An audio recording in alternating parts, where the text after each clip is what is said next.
So let's start. We're doing chapter 18 tonight. Like I said, hard chapter. It's hard conceptually, especially if you haven't done business stacks yet. It's gonna not make any sense. But hopefully with my little tips and tricks, it's gonna go fine on your exam. Also, my best advice for this chapter is either one, you understand the logic and then it's gonna go smooth sailing. Or two, you remember my tips and tricks in this tutorial and you apply them to your exam and it's gonna go well also. The practice problems in your textbook, I don't find that they're good, especially for the type of questions that there is going to be on your exam. So if you're able to practice fast finals, that'd be great. And apart from that, yeah, if you haven't done business stacks, it's completely normal if none of this makes sense. It's a learning curve that those that have taken the class have already learned about it, so it's easier for them. But don't panic. So to start, why we're doing all of this about income taxes, because in 217, how you saw it is that you take your net income in your income statement, times your tax rate, and then you get your tax expense for the years and you call it a day.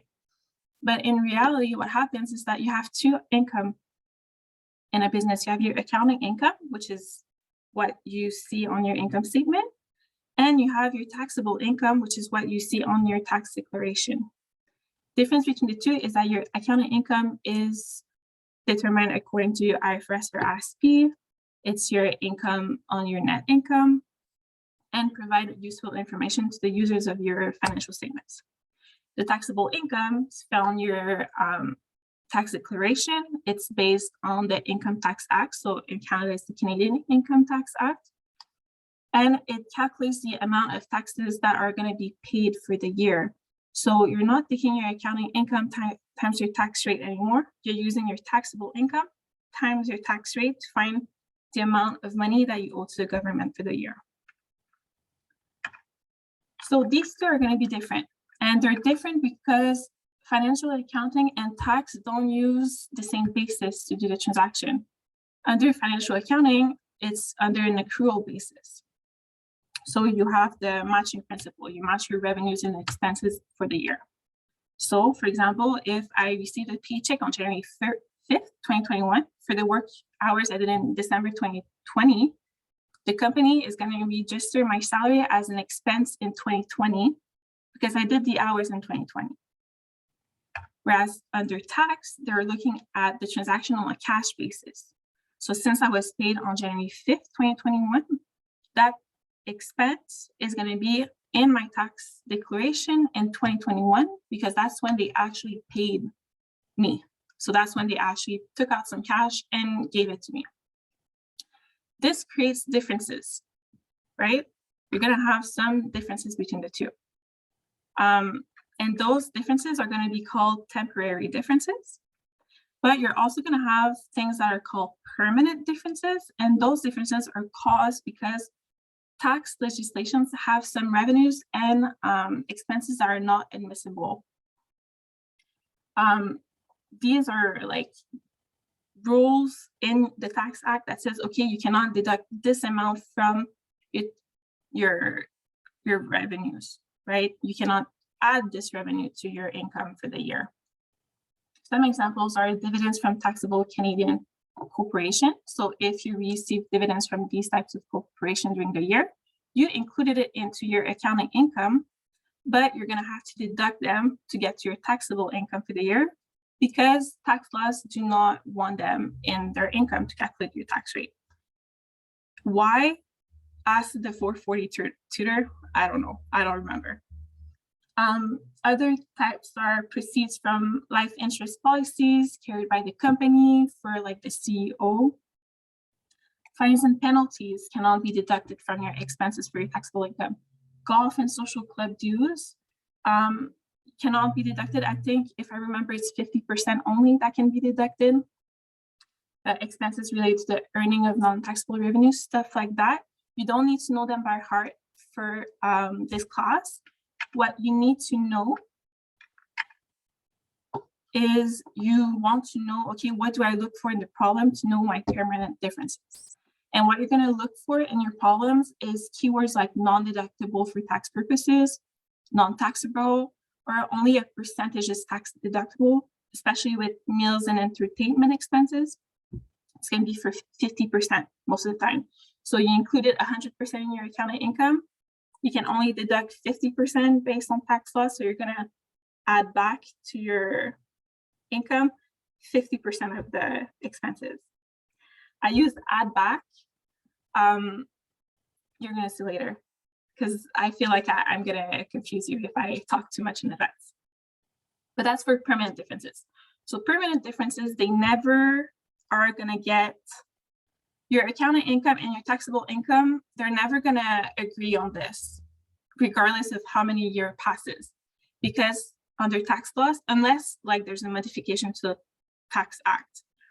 But so you're always going to omit these differences when you're going to calculate your taxable income. And in the future years, they're never going to come in reverse, like they might for temporary differences that are caused because of accruing versus cash basis differences.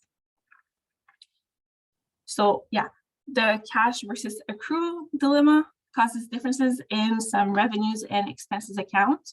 And the ones that you're going to see most often in your exam are installment sales, subscription sales, rent revenue, royalty revenue. Because those, most of the time, it's not your invoicing. So you're registering your revenue in your accounting income, and you're receiving your cash for that revenue right there, then and then. Often the payment and the recording have differences of a few months, a few years, which creates differences. You also have expenses, which that are often going to be quizzed in the exam. It's going to be depreciation versus CCA. CCA is the tax depreciation. So under tax laws, they don't like the way that financial accounting does depreciation, because it leaves a lot of subjectivity to the management of the company. So management can decide how long to amortize, to depreciate their assets for, if there's a residual value, stuff like that. And there's a lot of judgment that goes into it. Tax doesn't like that, because you can have the same asset in two companies and they can depreciate it differently. And that impacts, well, the money that they're going to receive, right? They want the most money. They want you to pay the most cash that they can to fund stuff in the country. So CCA, what happens is that you're going to have categories of assets. And if your asset fit into one of those categories, then you're going to depreciate it on your tax declaration based on the rate that it says. Normally, it's like class 8 is going to be depreciated 20% every year. So every year, you're going to take 20% off your tax value. You also have warranties, which we saw in chapter 13, where you're going to record a warranty expense, but you're not necessarily going to disburse your cash right when you record your expense. So that creates differences. Other examples are lawsuit accruals that you're not necessarily, you're maybe recording it in your book, but you haven't paid anything yet. So contingencies. So those are some examples that we're going to see. We're still going to calculate the current tax expense. So now to calculate the line that comes after your net income before taxes, that normally all you did was your tax rate times your net income. What you're going to do now is that you're going to create a reconciliation table where you start from your accounting income, which is your income in your income statement. And you're going to add or subtract all your permanent and temporary differences. So all your differences between your financial accounting and the Tax Act. And that's going to give you your taxable income. Then from there, you're going to use your tax rate to find your current tax expense. When do you know to add a difference? Is that it's when it increases the taxable income. By that, I mean it's when we're going to put a plus here in this line. That happens when you're adding revenues that weren't included in accounting income. So let's say that you receive cash in 2020 rent for the next year, but it's not rent for this year, it's for the next year, but you received it in advance. In your books, under financial accounting, what you do is you put it as unearned revenues, and each month you're gonna accrue some of that amount to reflect the rent revenue for the month. Under tax, what you do is, while you receive the cash that day, you include in your tax declaration for that day. So you add it to your taxable income to increase it. Other stuff that you're gonna add as a plus is when you're removing expenses that were included in accounting income. For that, for example, warranty expenses. You included a warranty expenses for the year, but you didn't pay anything yet for that warranty. So you accrued it, but you didn't cash anything. So you're gonna want to add it back to your accounting income because it reduced it when you deduct it. So you cancel the effect of that warranty expense.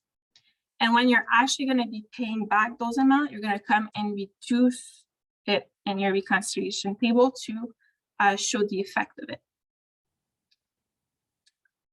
On the other hand, when you're deducting any differences, it's basically the reverse, right? It's when you're removing revenues that were included in accounting income.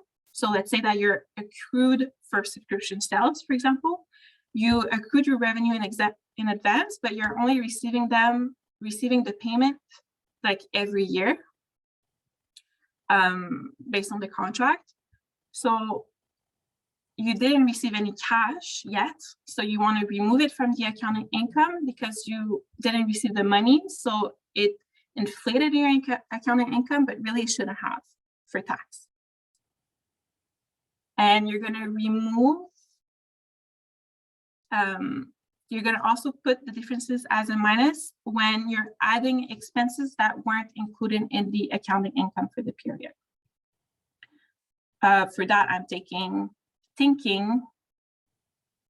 from the top of my head, it's like CCA.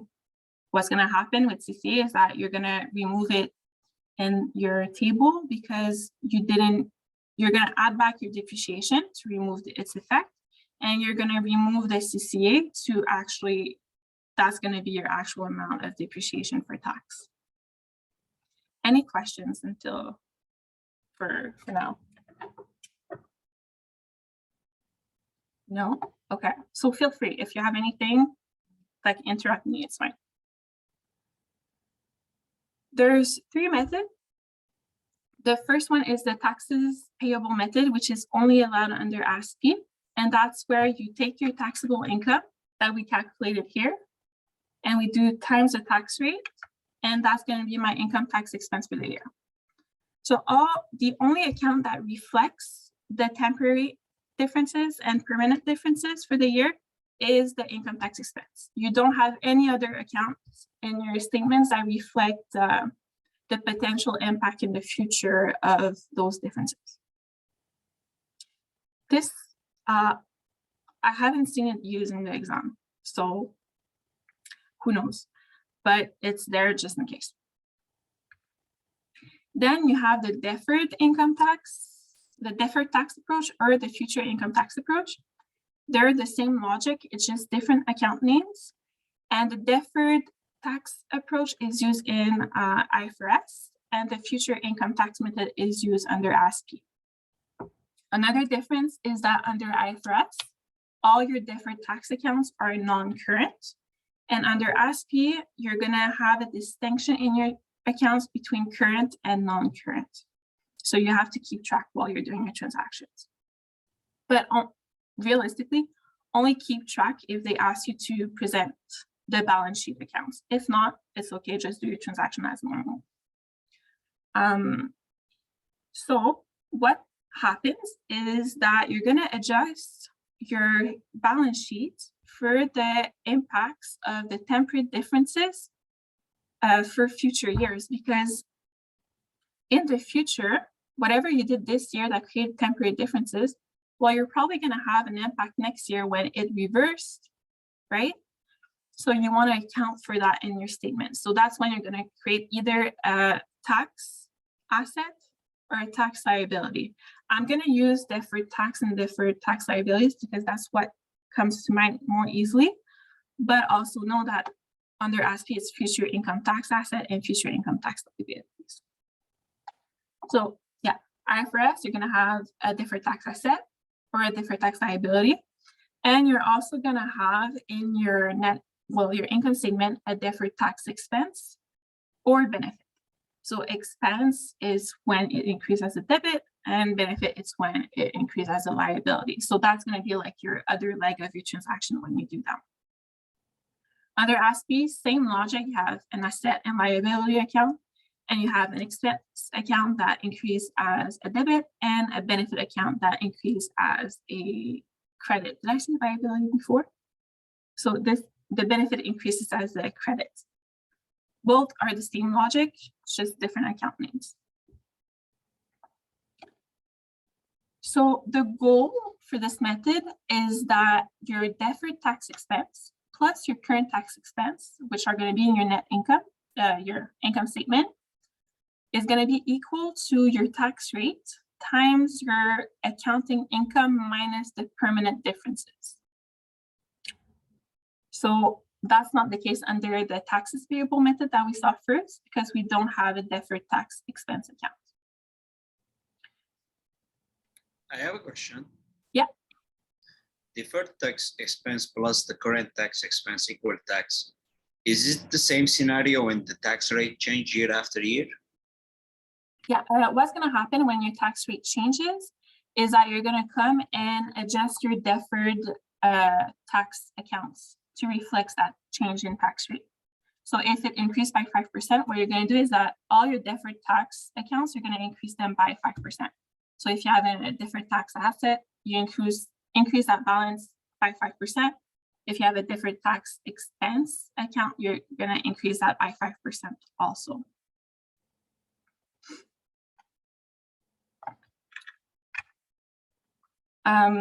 So you have a tax asset if when you're doing your reconciliation schedule, your taxable income is going to be greater than your accounting income.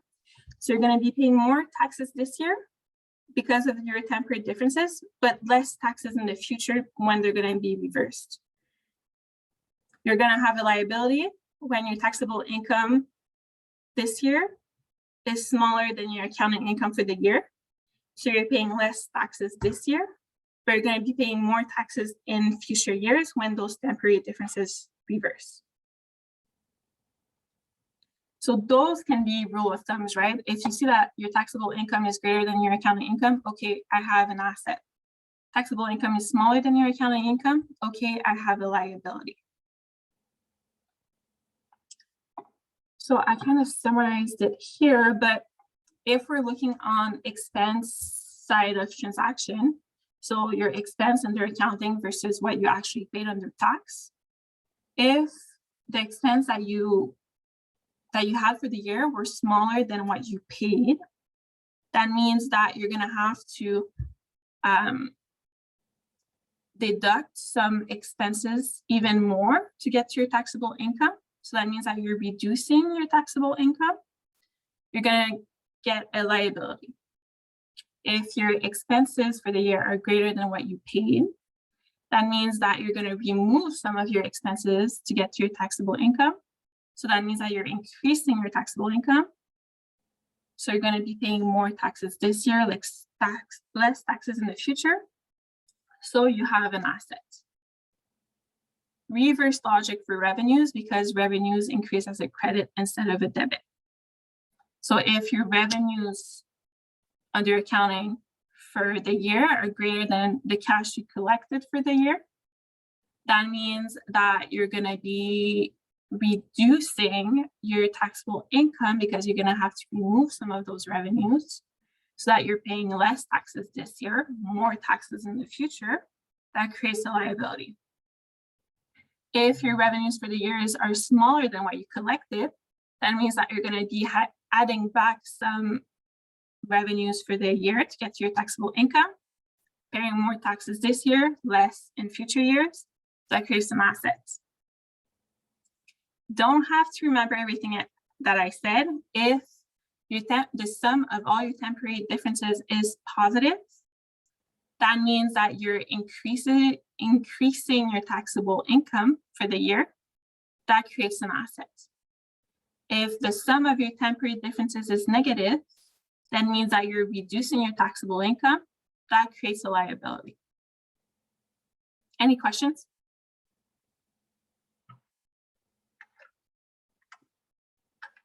All right. Hopefully I haven't lost you. So we'll see some example now of transaction and reconciliation tables. So first is installment sales. What happens with installment sales is that in your books, you're going to be recording a revenue of $200,000, but you're only collecting cash like 33% for the next 3 years.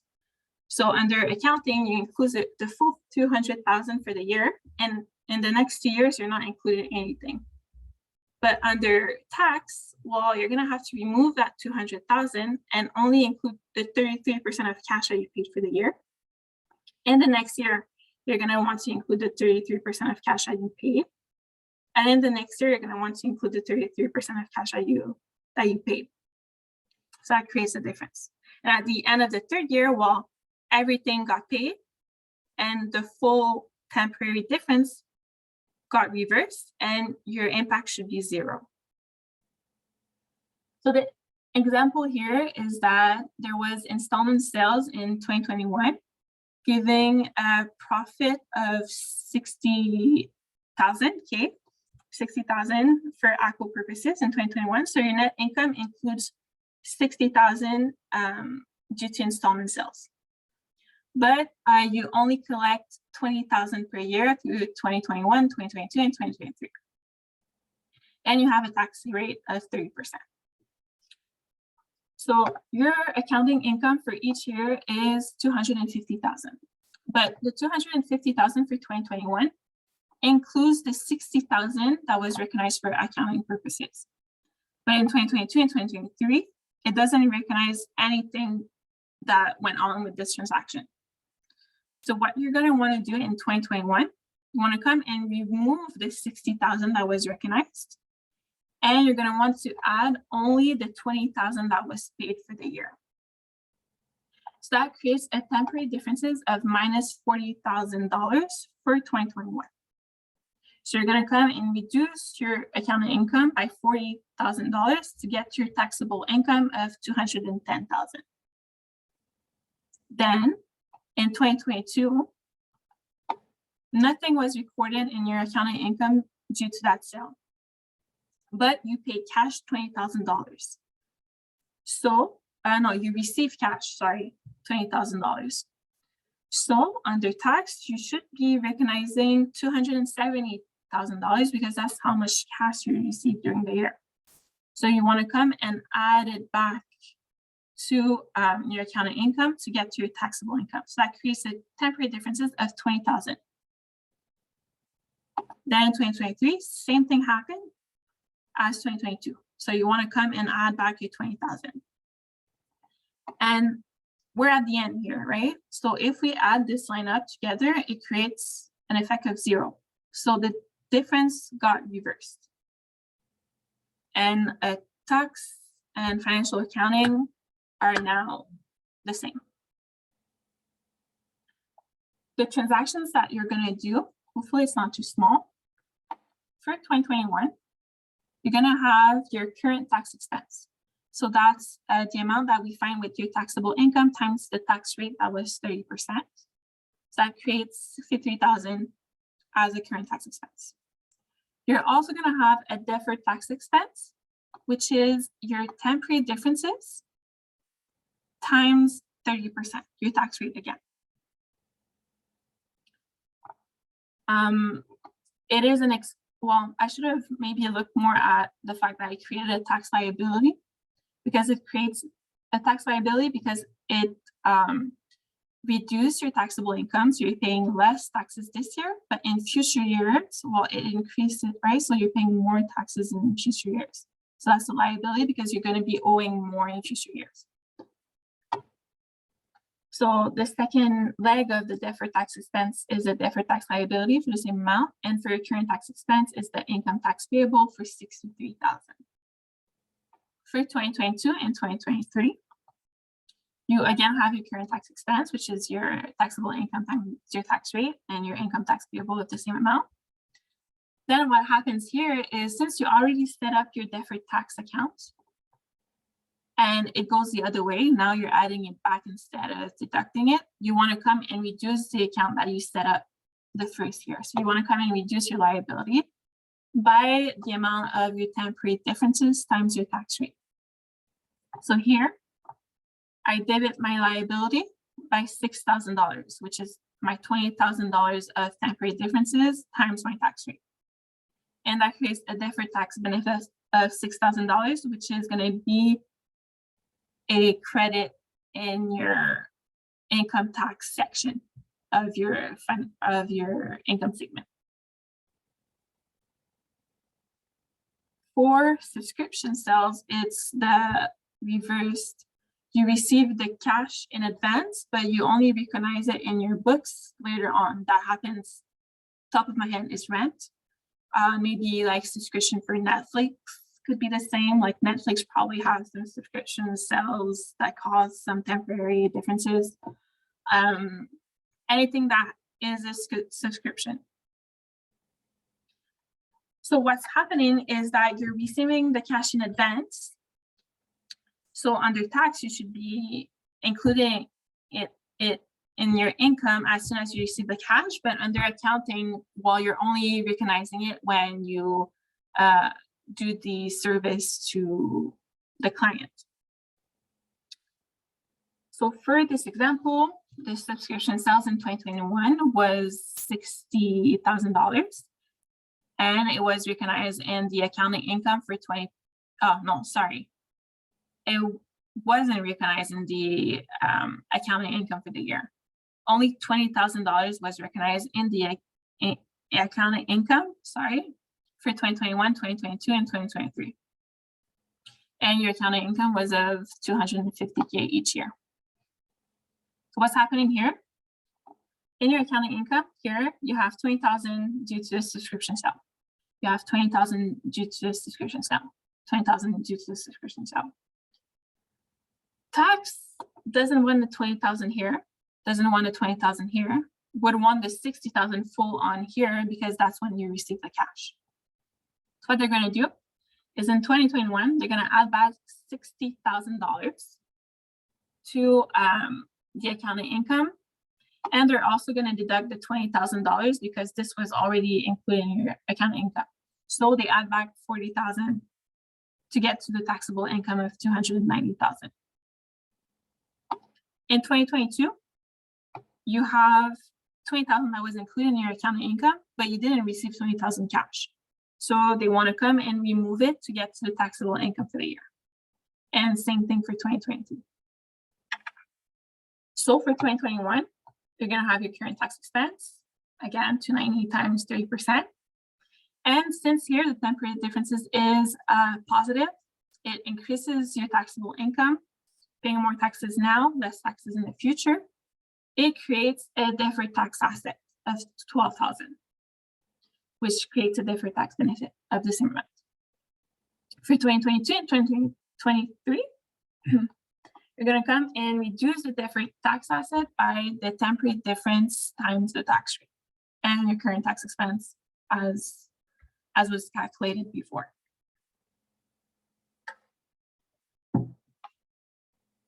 So that's the two main types of transactions for the revenue side. For the expense side, we're going to see warranty expense, where, sorry, my voice, where it's taxed later as cash is collected. So you have a warranty, you set up a warranty expense in 2021 of $60,000, but you haven't really paid any warranty yet to your customers. You're only paying $20,000 each year through 2021 and 2023. So that means that in your accounting income for the year here in 2021, you deducted $60,000 to get to $250,000. But you should have, for tax, only deducted $20,000. So what you want to do is you want to come and add back $40,000 because that's the amount that you deducted too much, because that's the amount of cash that you didn't really pay for the year. And for 2022 here, you didn't deduct any warranty expense because everything was in 2021, but you actually paid cash $20,000. So to get to your taxable income, you want to come and remove $20,000 from your income to reflect the cash that you paid. And same thing for 2023. Transaction, your 2021 temporary difference creates an asset. It's a plus, but also it increases your taxable income. So you're paying more taxes now, less taxes in the future. And that deferred tax asset is 40,000 times your tax rate. For 2022 and 2023, you want to come and reverse your temporary difference by doing, you want to come and reverse your tax asset by doing your temporary difference of 20,000 times 30%. And same thing in 2023.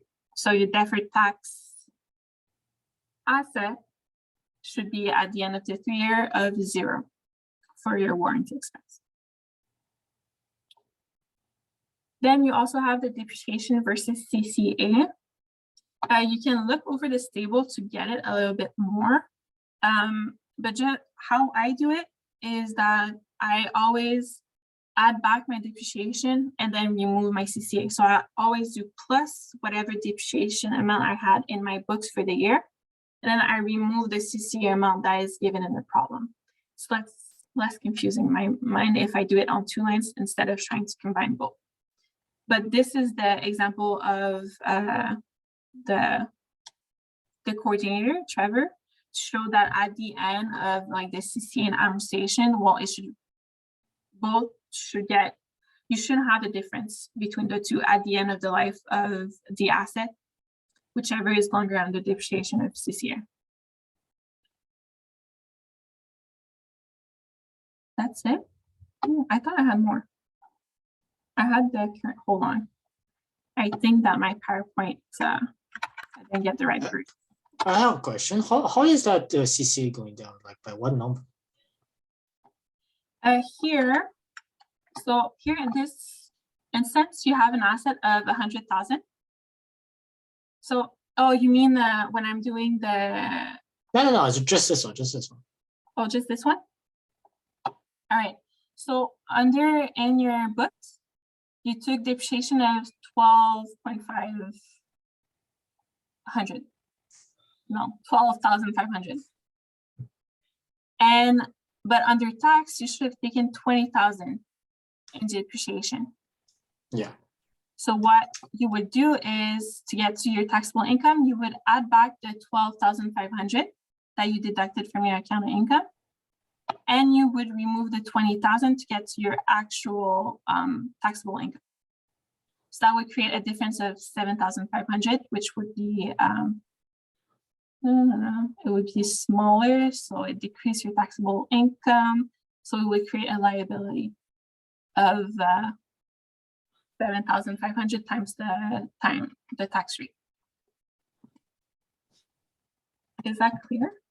And the amortization of 12,500, where did that come from? That came from the information here. So my guess is 100,000 divided by 8.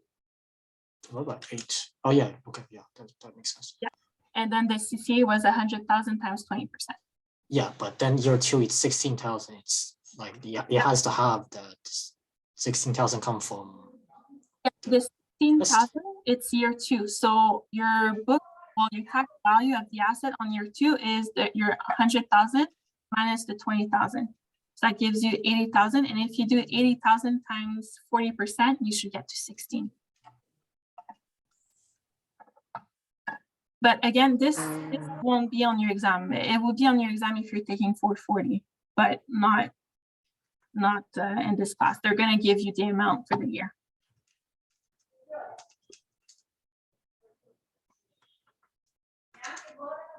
It's not giving me. It's not giving me. I'm kidding. 20%. 20%. Using 20%. Okay. All right.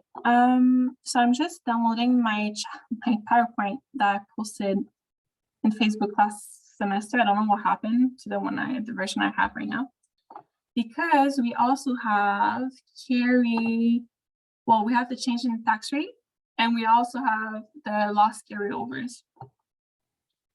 So let me go over this.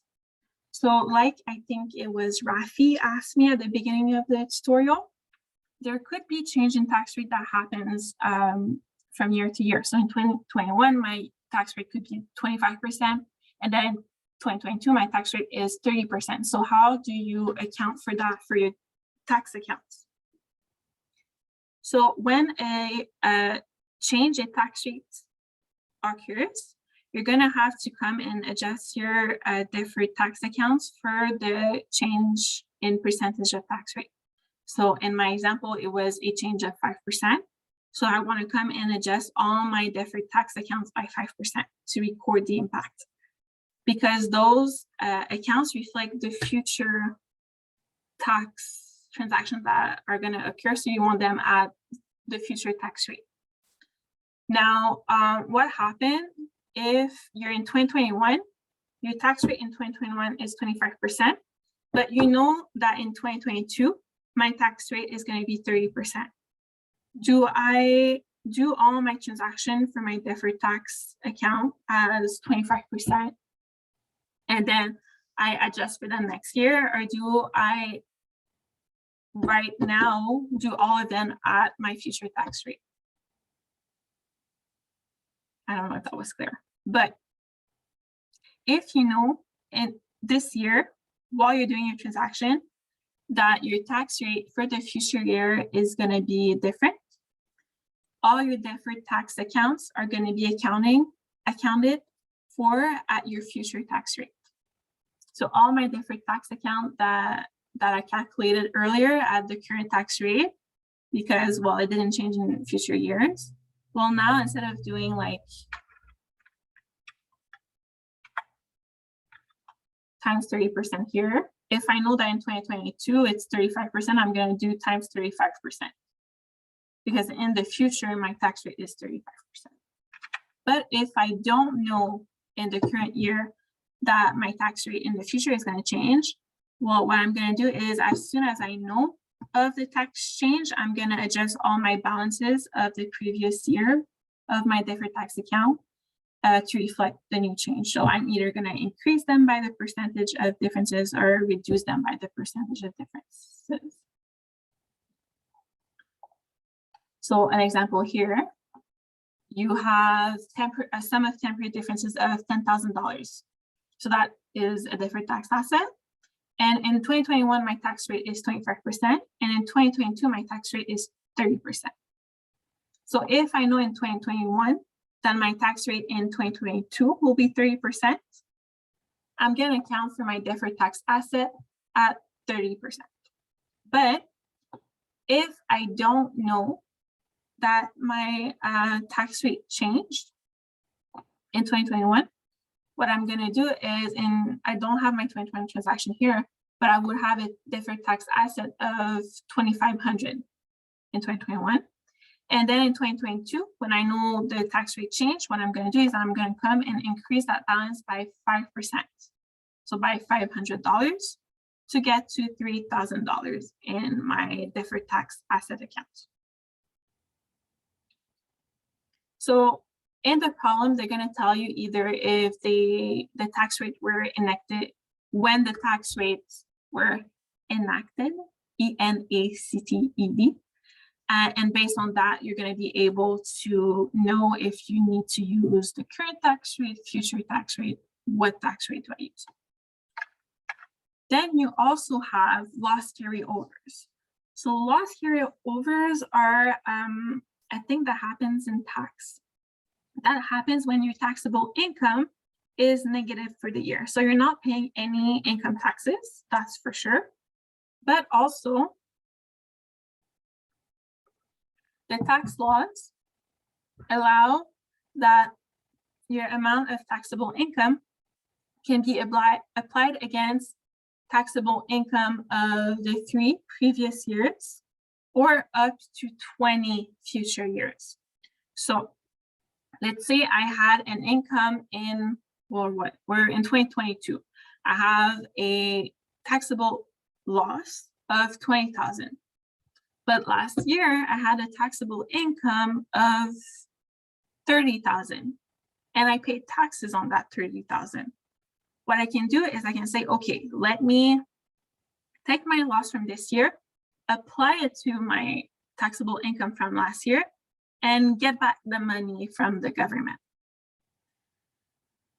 And same thing for carry forward. The only thing for carry forward is that to be able to roll it forward, you have to be certain that your company is not going to be bankrupt, or it's going to continue to exist for at least 20 years. You're going to have taxable income in the next 20 years to be able to apply that carry forward amount to your taxable income. So for an example of loss carry back, you have here in 2021, you had a loss of $180. But in 2019, you had a taxable income of $150, and in 2020, you had a taxable income of $30. What you're going to do is you want to first apply your taxable loss to the oldest year, because that's the first year that's going to go, because you only have 3 years, right? So I want to come and adjust it to my oldest year, so I'm sure to get back that amount first, and then in future year, if I have taxable loss again, then I can come and claim it for my second year if I didn't get the chance to. So what I'm going to come and do here, well, we're good because, well, 150 plus 130 equal 180. So you don't have any, you're going to be able to claim a refund for both years for the tax amount that you paid. The refund amount here is because, well, I'm missing the tax rate, but I'm guessing the tax rate was 40%.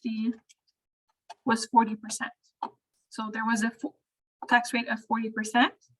So I paid in 2019 60 and in 2020 12, and I'm able to claim the 72 for 2021. So the government is going to refund me $72.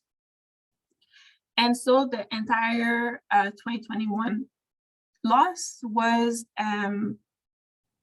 used, so you don't have to carry it forward. If your amounts of the past 3 years was lower than your taxable loss for the year. So here I have, instead of having a 180 loss, I have a 280 loss. I'm going to go and claim back as much as I can, because that's guaranteed money, right? You want to get that money back as soon as I can. So you're going to use 180 of that balance of taxable loss. So you're left with $100 loss. $100 loss that you can use in future years. What you're going to do is first, you need to be more likely than not that there will be sufficient future taxable income to set up the receivable. So what that means is you're sure that you're going to have at least $100 of income in the next 20 years. So you're going to come and set up a deferred tax asset of $40. That $40 is your balance of 100 times the tax rate of 40%, which I forgot to add to the PowerPoint, but you can get it by doing 60 divided by 150.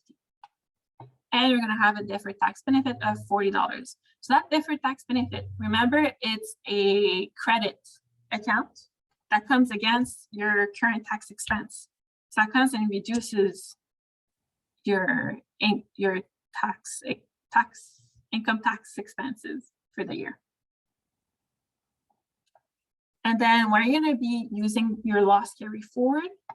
So for example, in 2022, you're going to come and reduce your deferred tax asset. There could be also some examples where instead of being 100% sure that you're going to be using it in the future, you can be 60% sure. So here I would have done times 60% of my $40. We're going to do a lot of examples on this. So that's it for the theory. Again, if you have any questions while we're doing the problems, just let me know. I'll just pull up my questions, which are here. And so the first question, what I saw is that in the exams, they ask for a reconciliation table. So to go from your accounting income to your taxable income, and then to do the transaction for all your differences. I also saw it's this with a question on carry forward, carry backwards provisions. So normally they're mixed together. What might happen here is I think your final exam is only 2 hours. So you might have one of the two in your assignment and then the other one in your exam.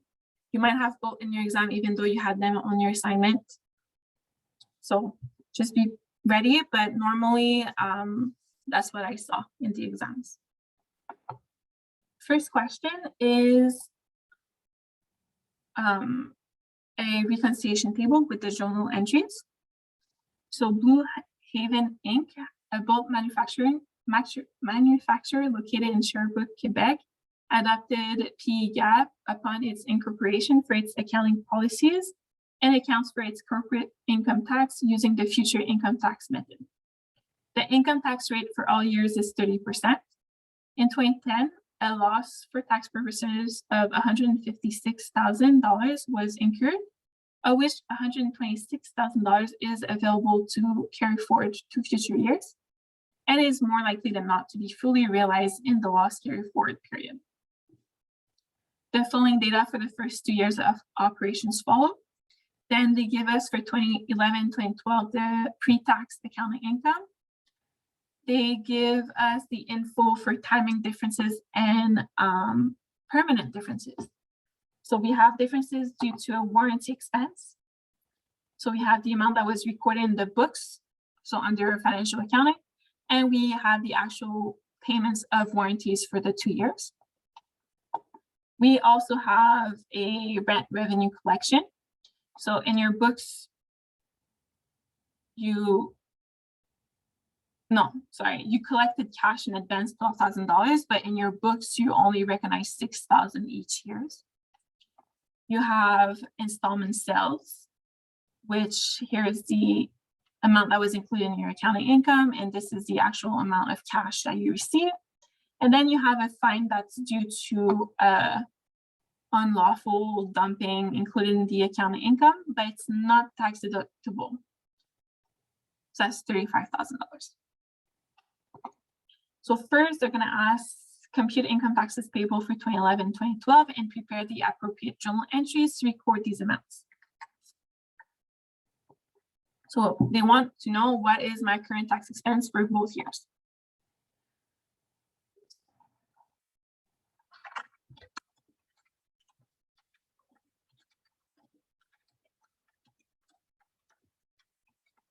So what I'm going to do is I'm going to start from my pre-tax accounting income.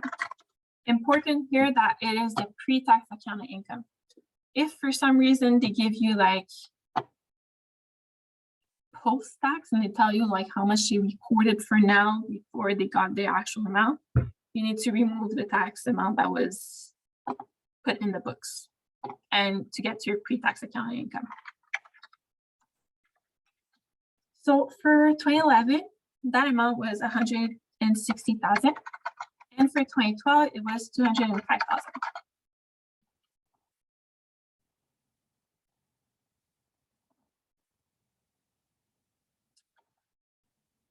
All right, then I'm going to come and remove or add my permanent differences. Do we have any in this problem? Do we have anything that is just not admissible under tax?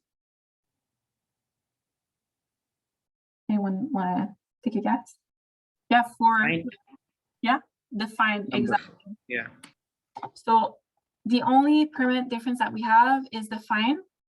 Says here it's not tax deductible, so that's because of the tax law. So you cannot include it into your account income. So we're going to come and add it back. We're adding it back. We're putting it as a positive because a fine is an expense. So normally, well, you put it as a minus to get to your 160,000. So it reduces your 160,000. So you want to add it back to cancel its effects. And you have no permanent differences for 2012. Then you get to temporary differences, and we have three. We have first the warranty expense. So what I'm going to do is we have our warranty expense under accounting, and I'm going to add them back to cancel their effects. So here it says that the estimated warranty expense that was included in pre-tax accounting income for 2011 was 15,000. And for 2012 was 16,000. Again, I'm adding them back, putting them as a positive because they reduce my accounting income here and I want to cancel their effects. Then I'm going to come and put my warranties under tax. So the cash that I paid for both years. In 2011, for the year, I actually paid $10,000 for my warranties. So I'm going to come and reduce this whole thing by $10,000. In 2012, I actually paid $13,000 for the whole years for warranties.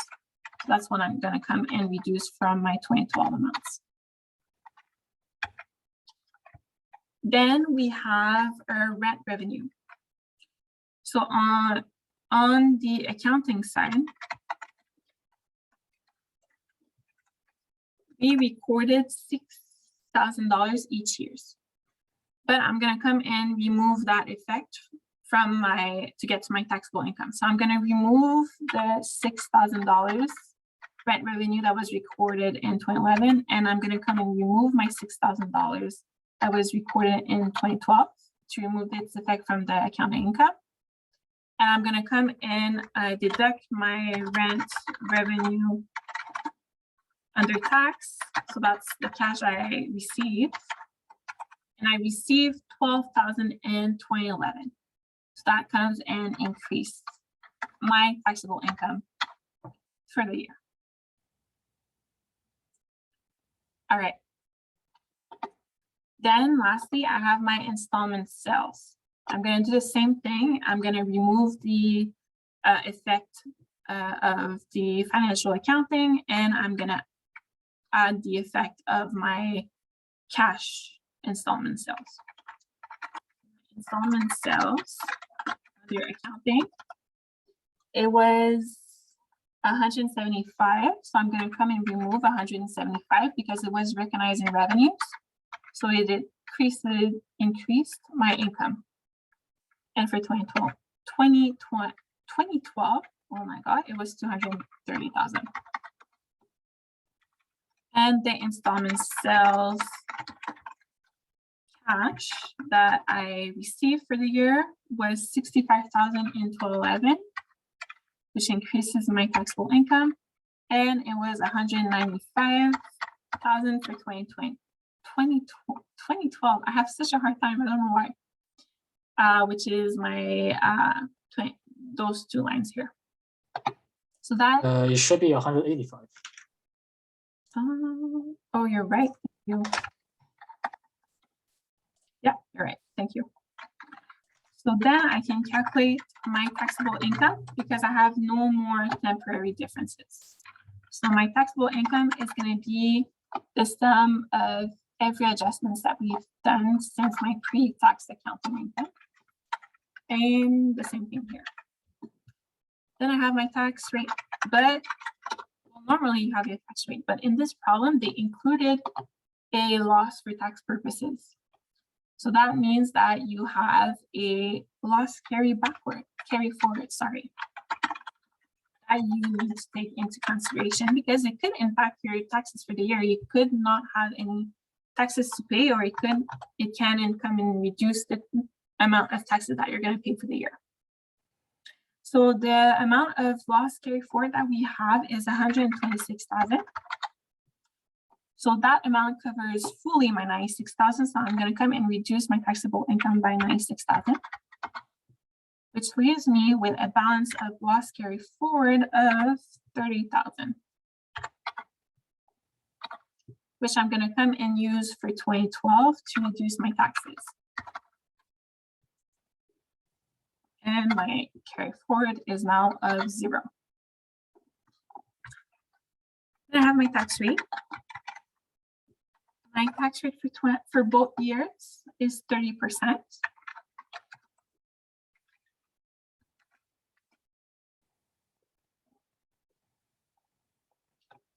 Which gives me a current tax expense of, whoops, I'm gonna add a line here.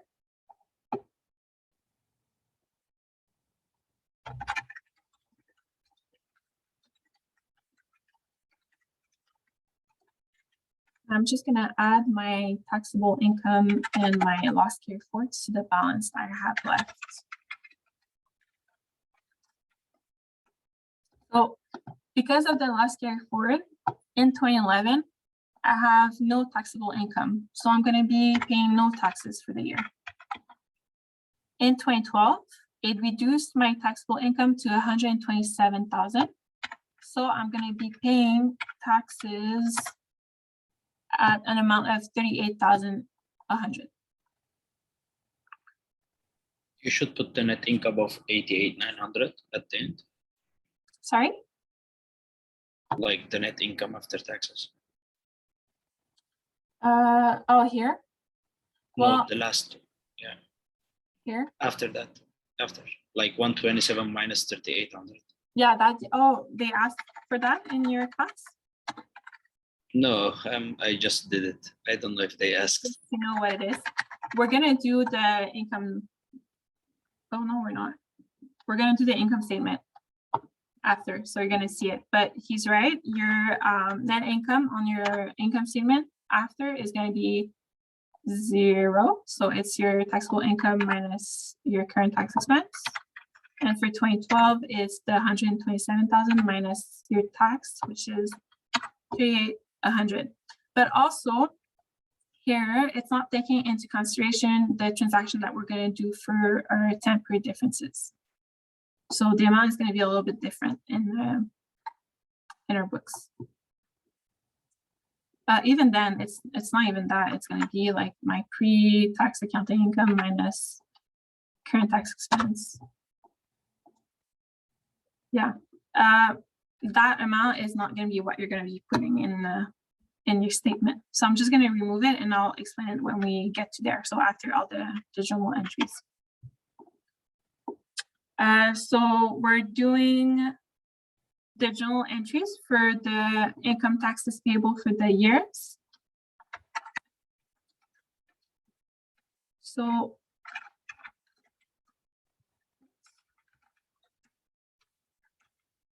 okay. So your first account, your debit account is your current, oh no, it's future income tax, right? Yeah, it's the future income tax method. So it's going to be provision. I'm going to spell it out, but you don't have to spell it this much when you're doing your problems. So it's a provision income tax current. For 2011, it's going to be 0. So technically you don't have to do an entry, but just so you know. And you're going to have your income tax payable account of 0. So this is for, where is it? 2011. For 2012, your amount, debit amount is the current tax expense that we calculated here. So 38,100 and same amount as a payable. Then they ask us to do the journal entries for each of the temporary differences that we saw above. First, I want to do my journal entry for my use of the carry forward.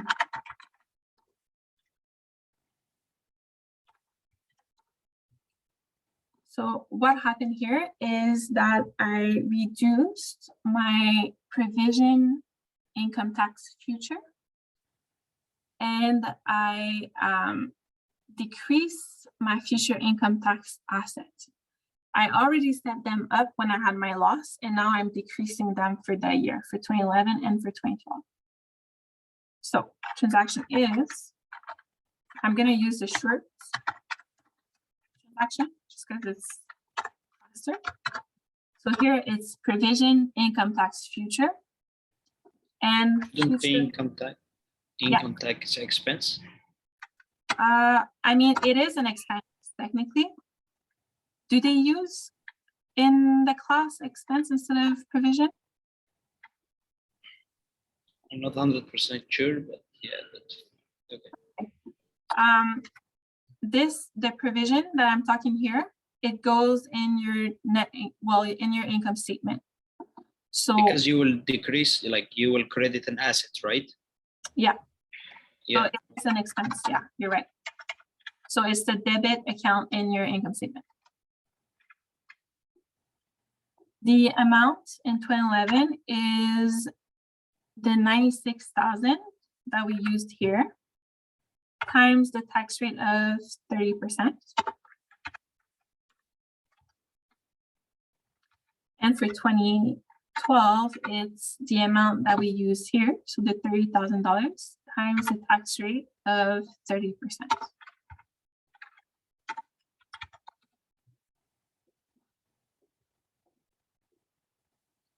So I'll put it's 96, 30%, and 3,000 times 30%. Then I'm going to do my journal entry for my first. FIT asset is future income tax asset. Yes. And here I'll write them long, but it's always the same.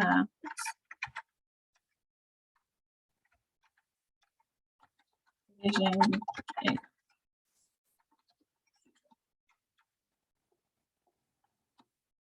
All right, so my first temporary differences is my warranty that we put here. So what I want to look at is what is my difference between what I recorded in accounting and what is the actual cash that I paid. So my difference between the two, if I take my 15,000 minus 10,000 is $5,000. So that means that that temporary difference increased my taxable income by $5,000. I'm paying more taxes this year, less taxes in future year. So that creates a future income tax asset. So that's what I'm going to set up.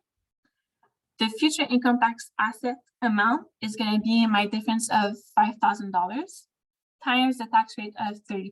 And since it's the same in the future year, I'm going to use 30%. And the credit is my provision income tax future. I have a question. Yeah. We shouldn't like net out all of them and just put one entry.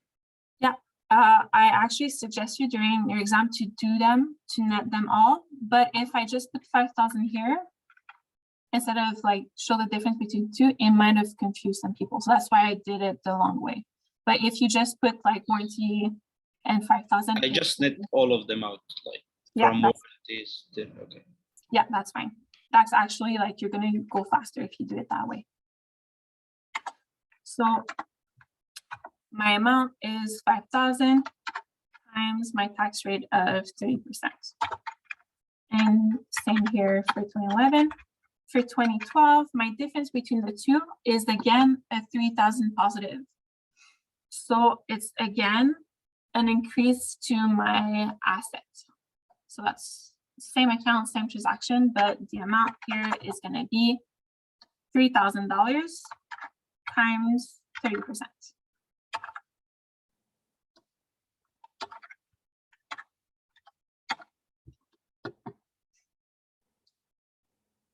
All right. After that, the next temporary difference is for my rent.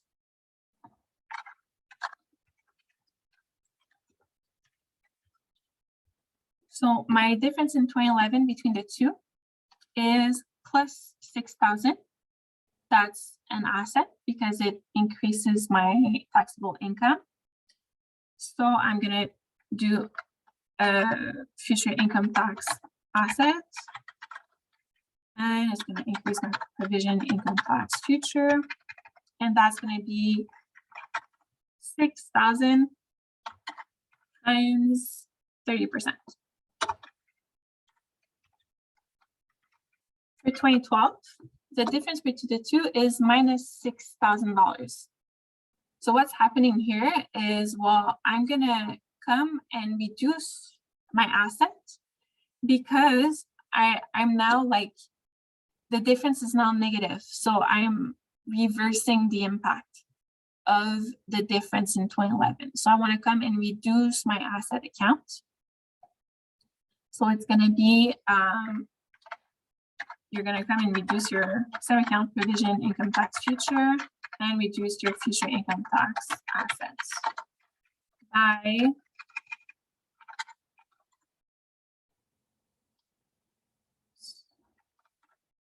$6,000 times 30%.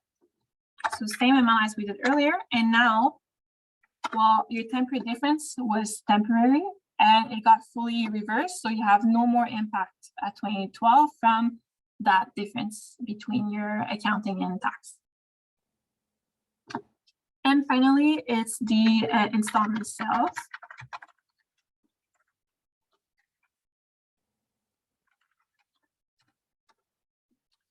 So your installment sales, the difference between accounting and tax was minus 110,000. So since it's negative, it reduced your taxable income, creates a liability because you're going to be paying more taxes in the future. So it's going to be your provision income tax future to your future income tax liability. That's going to be the difference between the two times the tax rate, 33,000. And for 2012, it's the same thing. I think it's again a reduction of your taxable income. It's again a minus, so minus 45,000. So you're going to do 45,000 times 30%.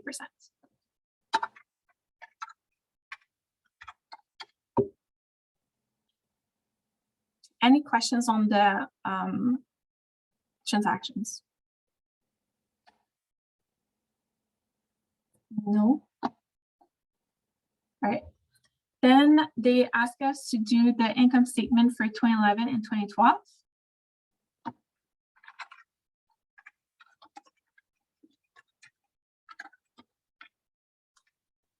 So income statement, I have my net income before taxes.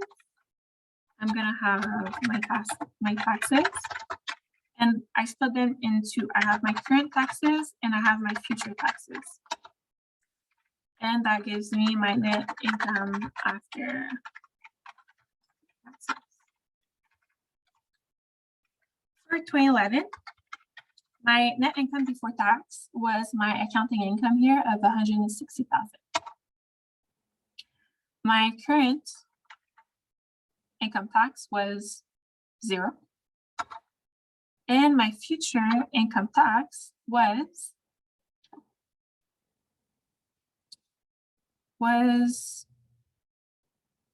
that's an expense, so 28,800 minus the 1,500 minus the 1,800 plus 33,000. I'll put it all as a negative.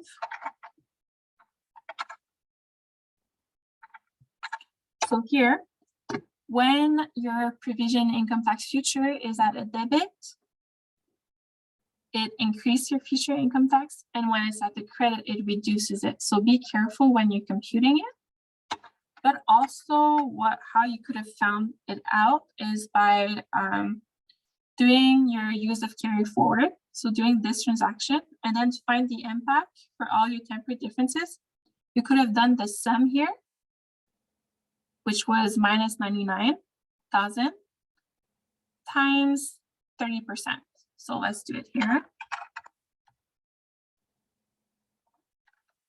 29,700. It doesn't calculate the forward income tax. Exact. So you want to add your foreign income tax to it.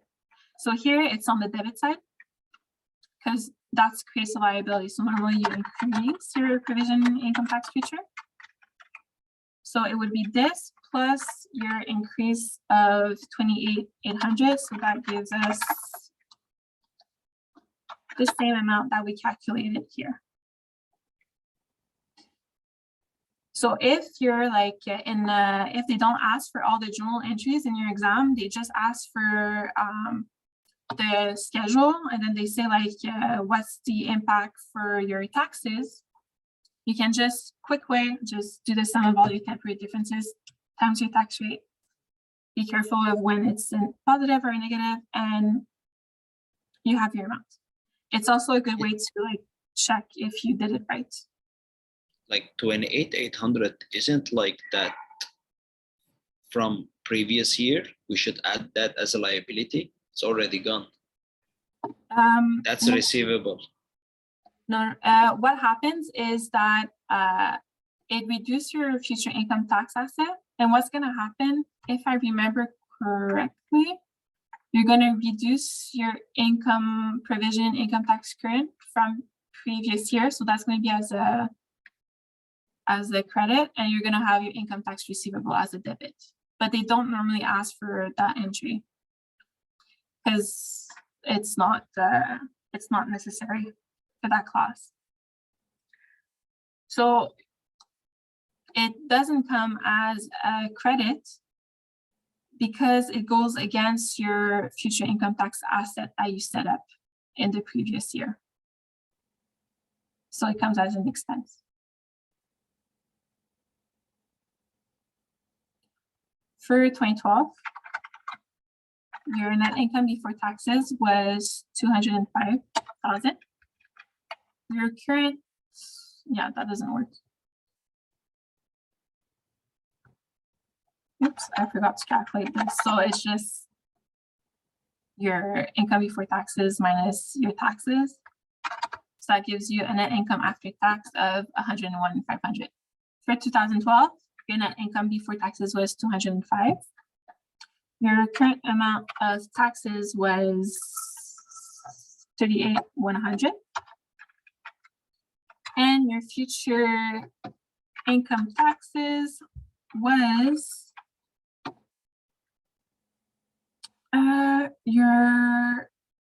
that we already did, your 9,000 here minus 900 here plus 1,800 here plus 13,500. That gives us a future income tax of 23,400. So your net income after tax is 143,500. Then it says for the balance sheet, I'm gonna. Sorry, what did you click on? For the 23,400, I put it as a negative first because I'm comparing revenues and expenses. So just so I knew, so minus, and then it's the sum of your 9,000 minus your 900 plus 1,800 plus 13,500.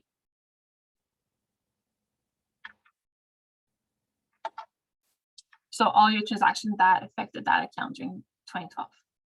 Further, future tax balance. I don't know, when I was doing my solution, I didn't think about that part. So I'm just gonna go and look for the solution because with future income tax, I want to make sure that I'm not making mistakes between current and non-current.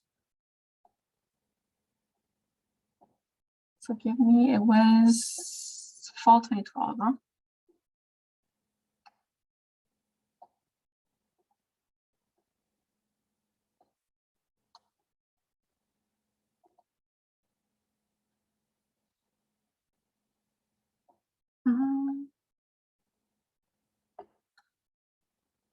So let's see, I'm seeing the solution at the same time as you because I didn't do it apparently. So accounting for income taxes. All right. So here it says,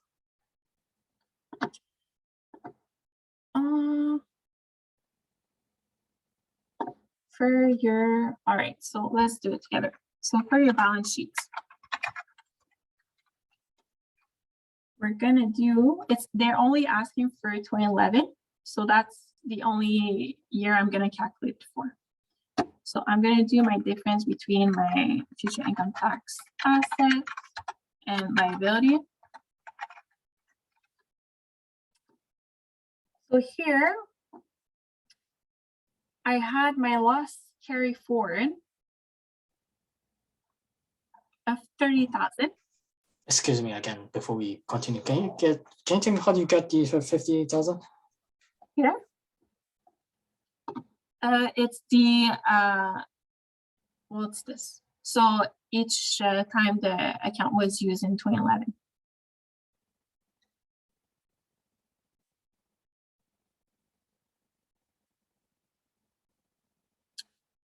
All right. I keep getting 61. 61. Are you sure you're using your sign rights? Because Okay, I got it. You got it?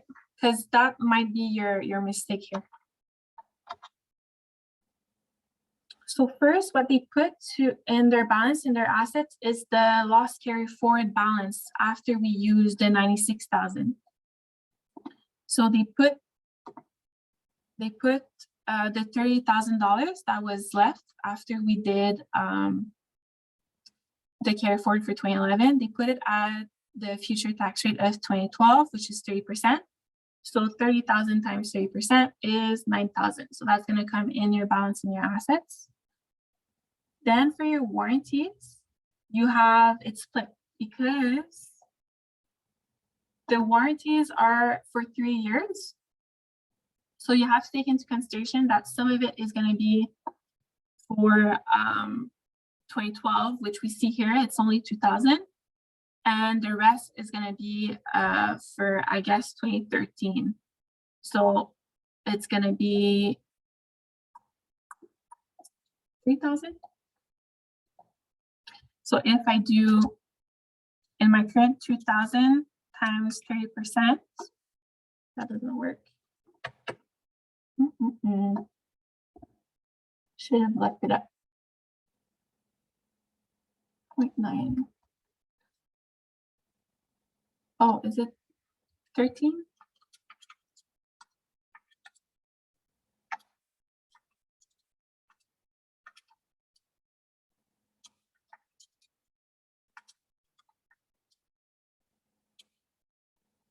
How did they get to 0.9? If you guys know, let me know.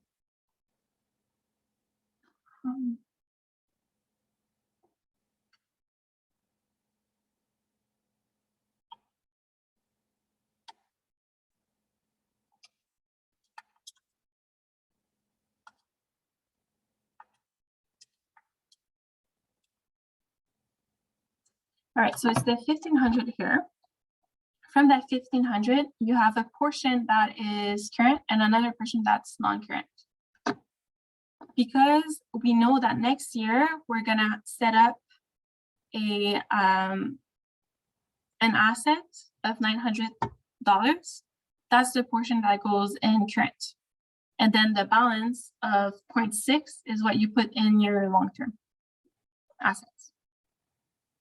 For rent, you're gonna have your future income tax asset of 1,800, and that's going to be current because it gets reversed the next year.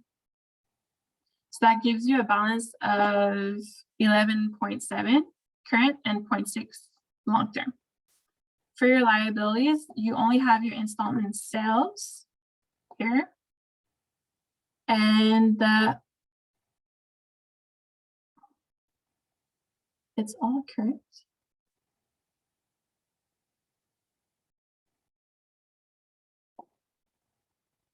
Why is it all current?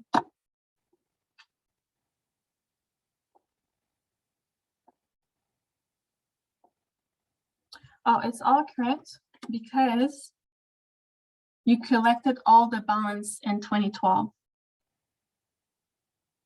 So see, if you do 65 plus 110, what you set up in 2011 gets fully reversed in 2012, but you also have still have a liability in 2012 because you have a new installment sale in 2012.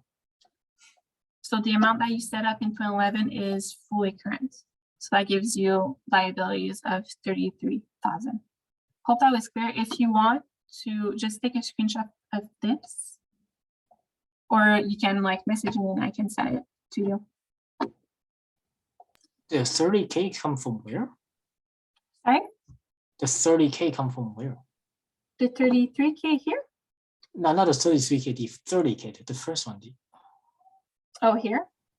It's your, so you had a loss carry forward of 126,000 at the beginning of 2011, and you used up 96,000. So going into 2012, you have a balance of loss carry forward of 30,000. And that's all current because you're going to use it in the next year.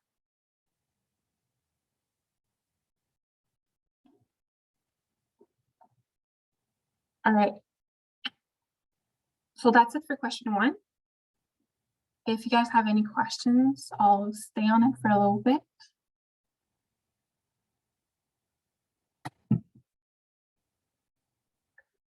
Oh my God, we're already at 8:23 p.m. What we're going to do is we're going to do section B, which talks about carry forwards. And depending on how we're feeling, how many are we? We're 5.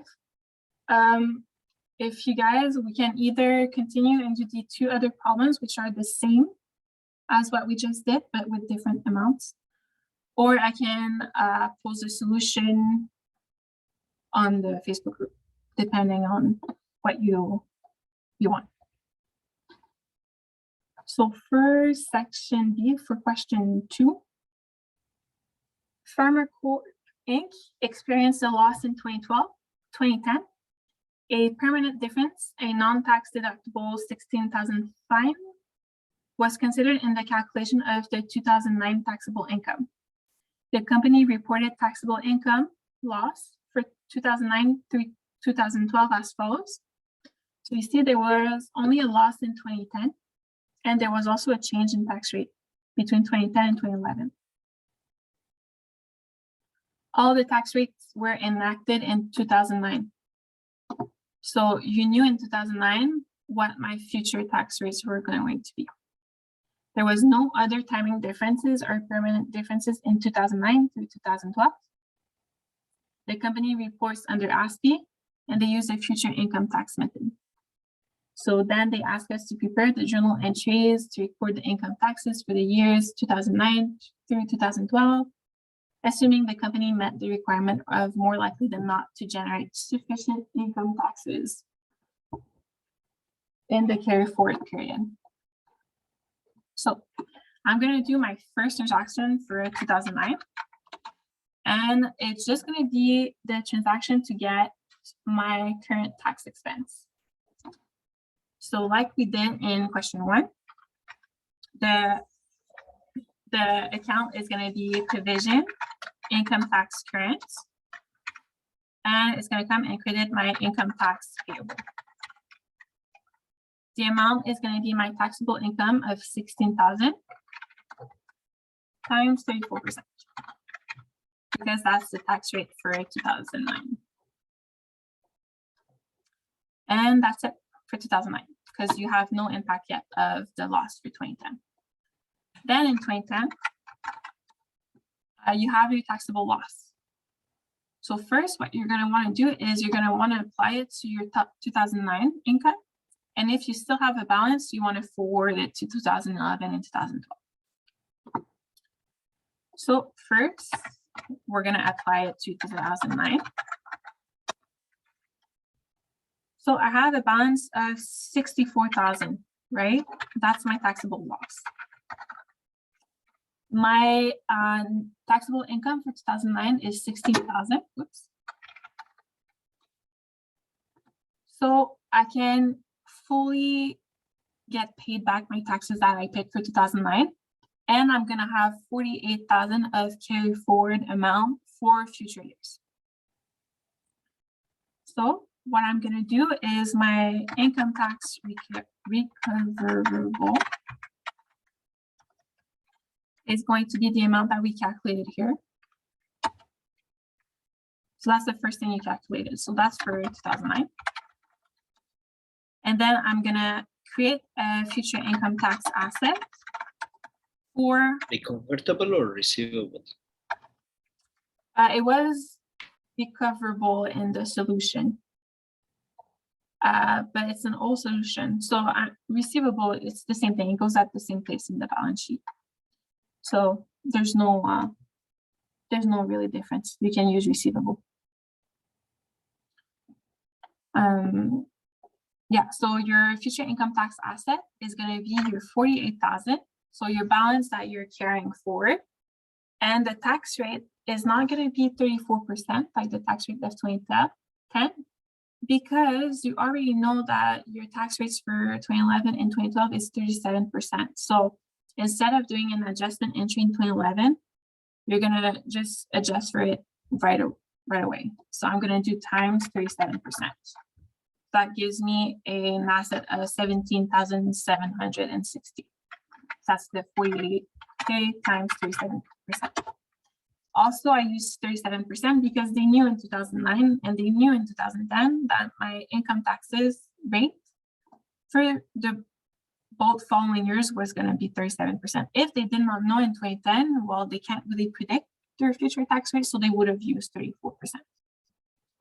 And that comes in to the provision income tax future account for the sum of the two.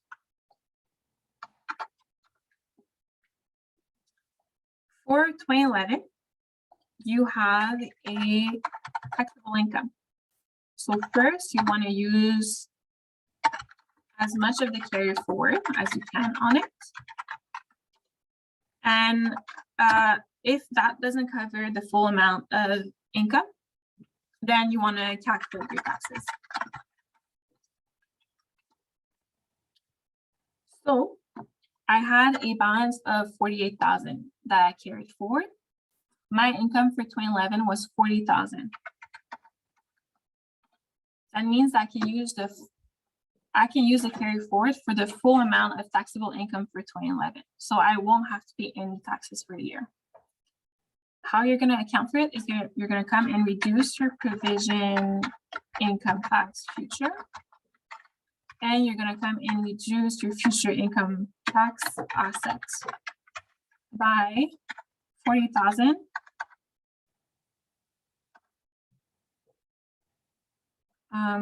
times 37%. Yeah.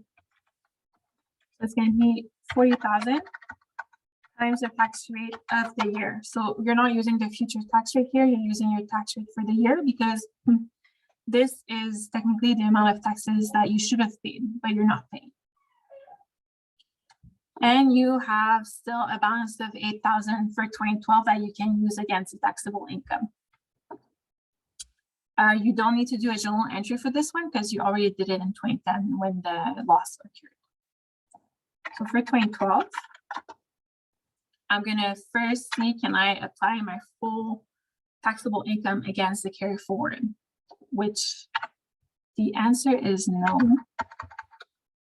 You're going to have, well, 8,000 of 20,000 is going to be covered by your carry forward. So that's fine. You're not going to have to pay taxes on your $8,000. But after the carry forward, you still have a balance of $12,000 that you need to pay income taxes on. And so you're going to calculate your income taxes only on the $12,000. So first, I'm going to get rid of, apply the carry forward to my income. So this is going to be provision income tax future to future income tax asset for 8,000 times 37%. So now my income tax, my future income tax asset should be 0, right? I got rid of all my carry forward. And if I calculate it, it will come back to 0. So this is to apply.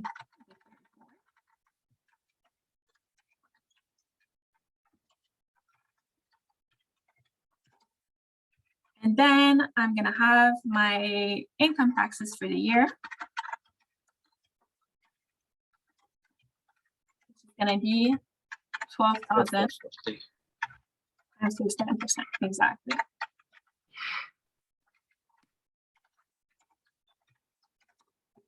And that's it. That's it for this question. So do you guys want to continue and do the 2 other questions? Or we start? I have a question. Why is it for 2010, the future income tax asset, it's a 48K times 37%? Because this is the carry forward amount that you're carrying forward into the 2011 and 2012. So this is the balance that you have after you applied it to your 2009 income. I have a question. Yeah. I understand all this, like I do it more quickly with the loss, but like, should I show a journal entry that 17,760 I have in the asset and reduce it? No, you don't need to. You don't need to. Okay, yeah, because because I can do those. Yeah, those I don't show it actually. That's why I was asking. Oh, you mean do you need to do the journal entry to show that you're recording? Yeah, yeah. Yes, you need to. When you have your, sorry, I thought you meant something else. Yes, in the year that you have your loss, you need to record the fact that you're setting up an asset for the carry forward amount for future years. Because if you didn't do this here, well, these 2 numbers here will come against nothing. It will come in credit an amount that's not there in your balance sheet. And if they didn't give the rate to me for the future year, I will just do it for the current year and keep adjusting, right? Exactly. So if you didn't have the rate in 2010, you would have set it up at 34%. And then here in 2011, you would have known, okay, now my tax rate is 37%. So I would have adjusted it by doing 48,000, which is the amount of money that I carried forward, times 37% minus 34%. Or you can just do 3%, multiply the difference and add it to the asset. Yeah, Okay. that's pretty more okay, Yeah, logical. super quick, but it's just so people know where the 3% comes from. Yeah, so do you guys want us to continue and do the 2 other questions? We have 26 minutes. We can go over time too, but it's also for you if your head is like, you have a raging headache. Anyone has a preference, or I just keep going and you can watch the recording if you get tired. Please keep going. I need the explanation. Perfect, no problem. I need as much explanation as I can get. All right, perfect. So we'll continue. Yeah, so for question 3, it's again a carry forward, carry backward problem. So Conres Limited reported the following amounts and information for 3 years ended on December 31st as follows. Then they give us basically the reconciliation table for 2016, 2017, and 2018. Taxable income loss in the 2 years prior to 2016 was $0. So you had no impact in your accounts. Any changes in tax rates are not enacted until the year of the tax change. So that means that in 2016, I don't know if there's going to be a tax rate change in 2017. Tax rates beyond 2018 are not expected to change. West's management is confident that it is probable the company will be able to use the losses carried forward.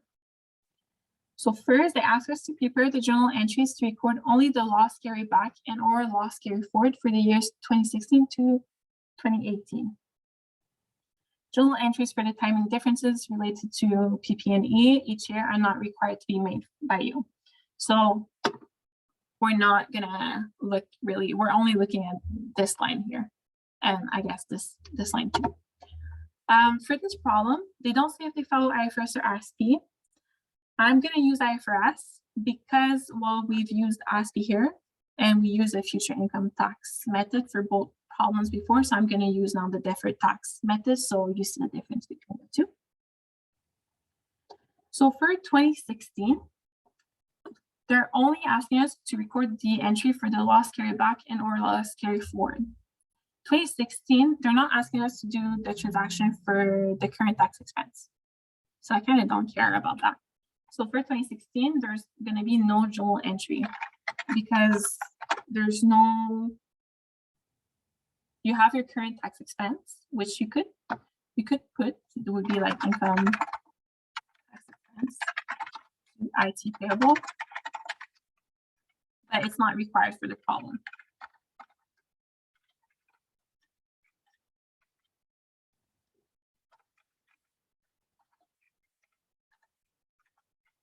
Oops, oh my God. Okay.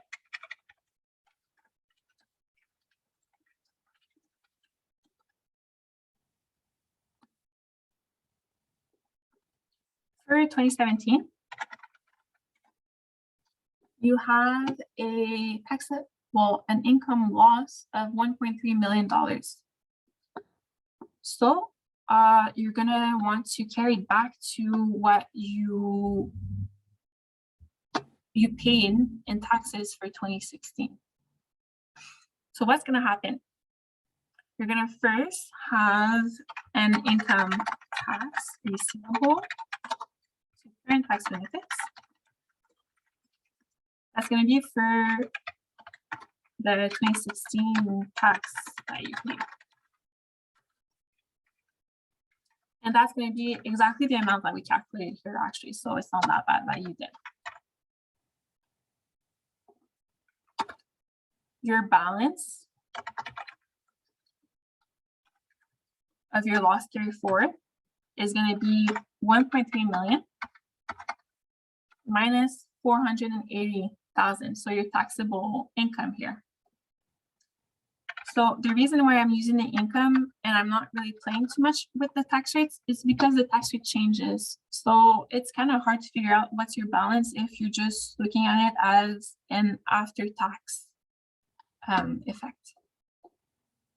And also if you're taking full 40, correct me if I'm wrong, but I think in your tax declaration and everything, they're looking at it as a taxable income balance and they're not looking as like, okay, how much taxes are you supposed to pay?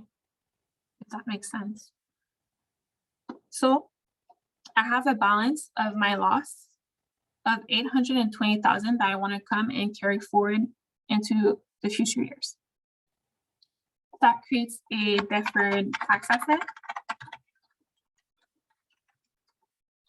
and a deferred tax benefit. And that amount is going to be your 820,000. And since I don't know, they said here that they don't know the changes in tax rate until that the tax year in which they're enacted. I don't know in 2017 what is going to be my tax rate for 2018. So I'm going to set it up at 30%.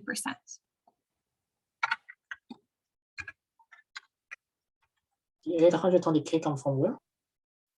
So what I did my taxable loss of 1.3 million minus my taxable income of 2016 of 480,000, which that 480,000 I used by getting back the income tax that I paid for in 2016.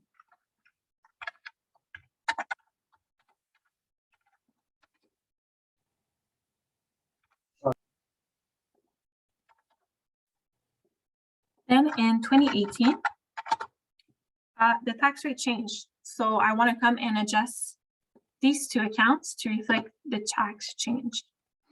So I need to increase my DTA and my deferred tax benefit by 3%, which is the difference between my tax rate in 2018 of 33% and my tax rate in 2017 of 30%, at which the accounts were set up as in 2017. So what I'm going to do, I'm going to come and copy this here. And I'm going to do 820,000 times 3%. And same thing here.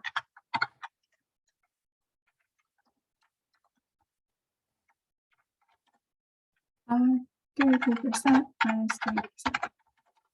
Here I did. Sorry, I'm doing them as I go because I know sometimes you don't catch my calculation as I do them. All right, so now I adjusted my deferred tax accounts. So I can move on and apply my loss carry forward to my taxable income for the year. So I have a taxable income of 190,000. And that amount can be fully covered by my loss carry forward, right? Because the balance was 120,000. So that is really bigger than the income I had in 2018. So I don't have to worry about any current taxes. So what I'm going to do, I'm going to come and reduce my deferred tax asset by creating a deferred expense and reducing my DTA. And that's going to be by 190,000 times 33%.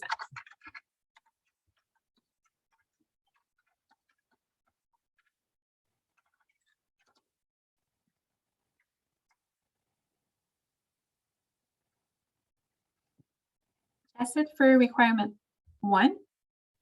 For requirement 2, how would your answer change if it was expected that only 60% of the losses determined as per the exception 1 above would be used within the carry forward period? In 2018, it was still expected that 60% of the remaining unused loss carry forward from 2017 will be recovered in future years.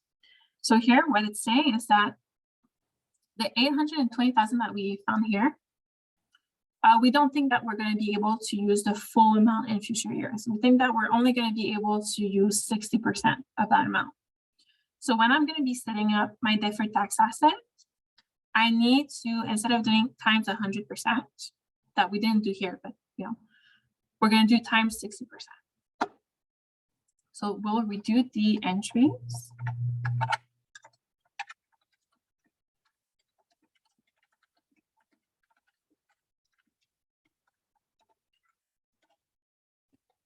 For 2016, nothing changes. It's the same transaction and it's not required for the problem. For 2017, I'm first going to apply it again to my 2016 income. So it's going to be the same transaction that we did here. And that's where it gets a little bit funkier. You still have a balance after we applied to 2016 of 820,000.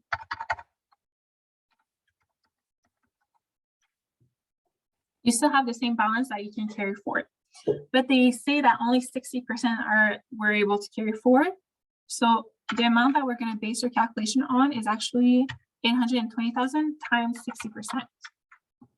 So it's 492. That's the number that we want to use in our calculation.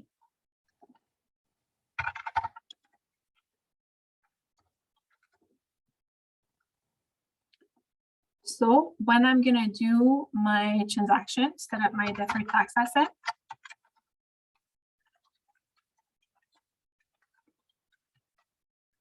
I'm going to use that 492,000 times the tax rate of 3% to set up my DTA.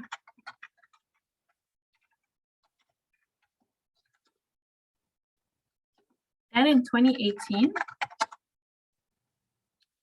I'm going to come and do exactly the same thing as we did before, we're going to see, okay, is my taxable income for 2018 covered fully by my loss carry forward? That loss carry forward has a balance of 492,000. So yeah, it's fully covered, so I don't have to worry about my current tax. We also have to come and adjust my DTA by 3% for the tax rate change. So I'm going to do that first. And it's going to be 492 times 3%.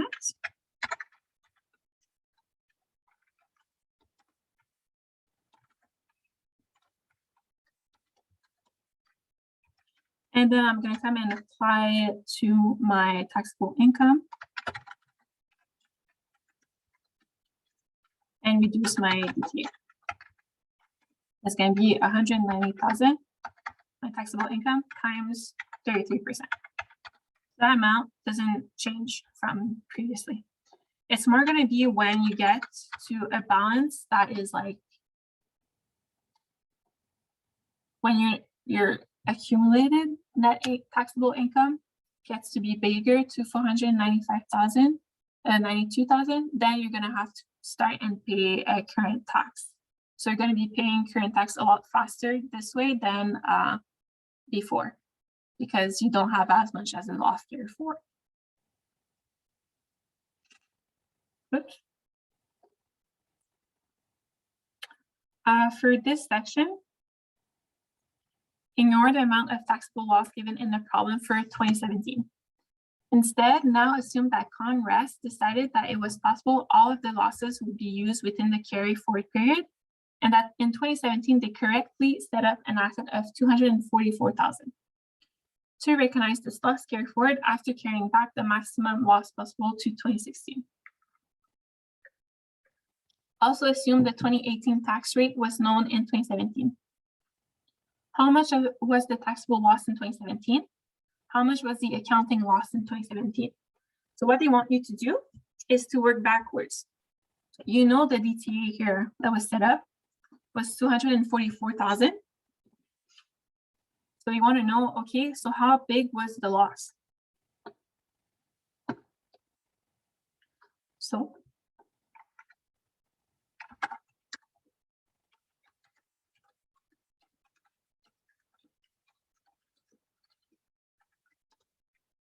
I'm first going to find the taxable loss.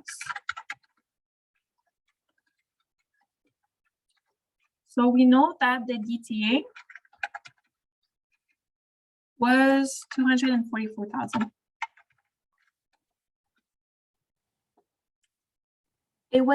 We need to know to find the balance here. We need to know at what tax rate it was calculated at. And since they say that the 2018 tax rate was known in 2017, that means that it was set up as the 2018 tax rate. So it was set up at 32%. So that gives us a balance of loss carry forward of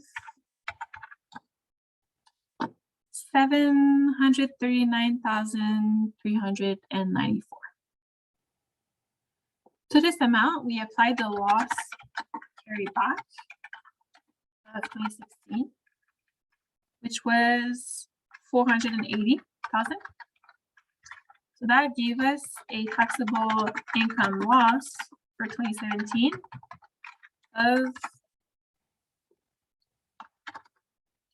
1.2 million.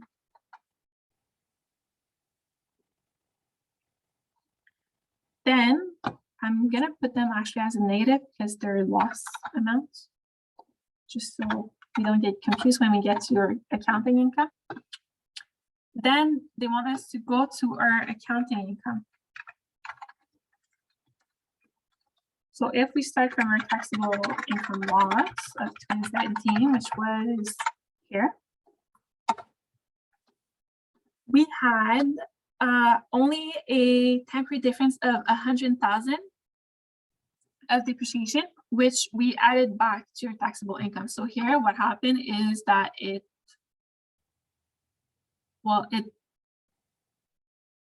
increased it. I'm getting mixed up because it's a negative, but to get to your accounting income, you want to subtract it, right? Because that's what we did here. Well, we increased it, but since now we're working backward, we're going to decrease it by that amount.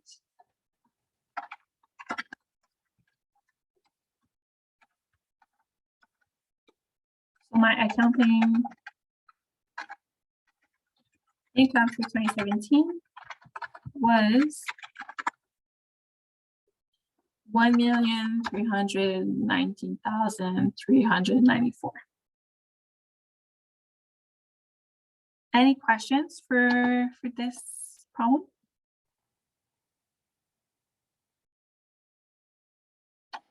This problem here could be a multiple choice question, like one of the short ones. I think it would make if I was a teacher, I would put that as a multiple choice question. All right. For the last question, I'll leave it here if you need to. RCD companies started operations in 2015 and uses IFRS. The financial statements of RCD reflected the following pre-tax amounts.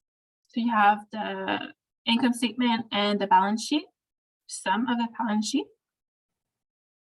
RCD has a tax rate of 25% in 2015, 30% in 2016, and 35% in 2017, enacted in February each year. The unearned rent revenue represents cash received from a tenant that will be moving into the building on February 1st, 2017. For tax purposes, any cash received for future rent is taxed when the cash is received.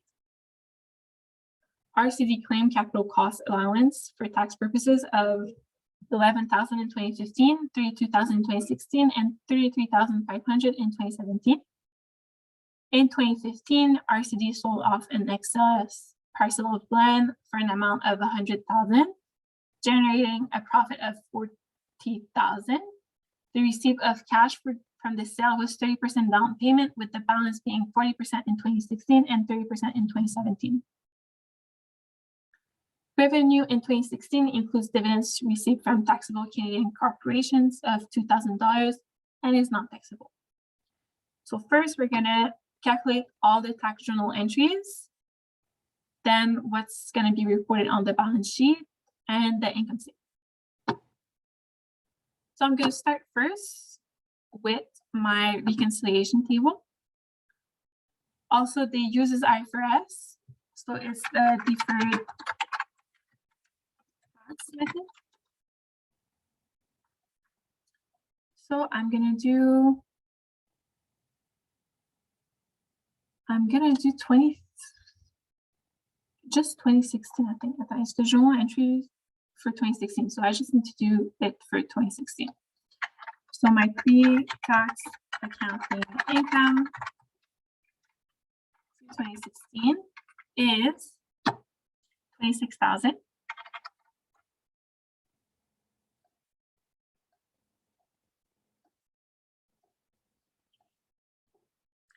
Do we have any permanent differences?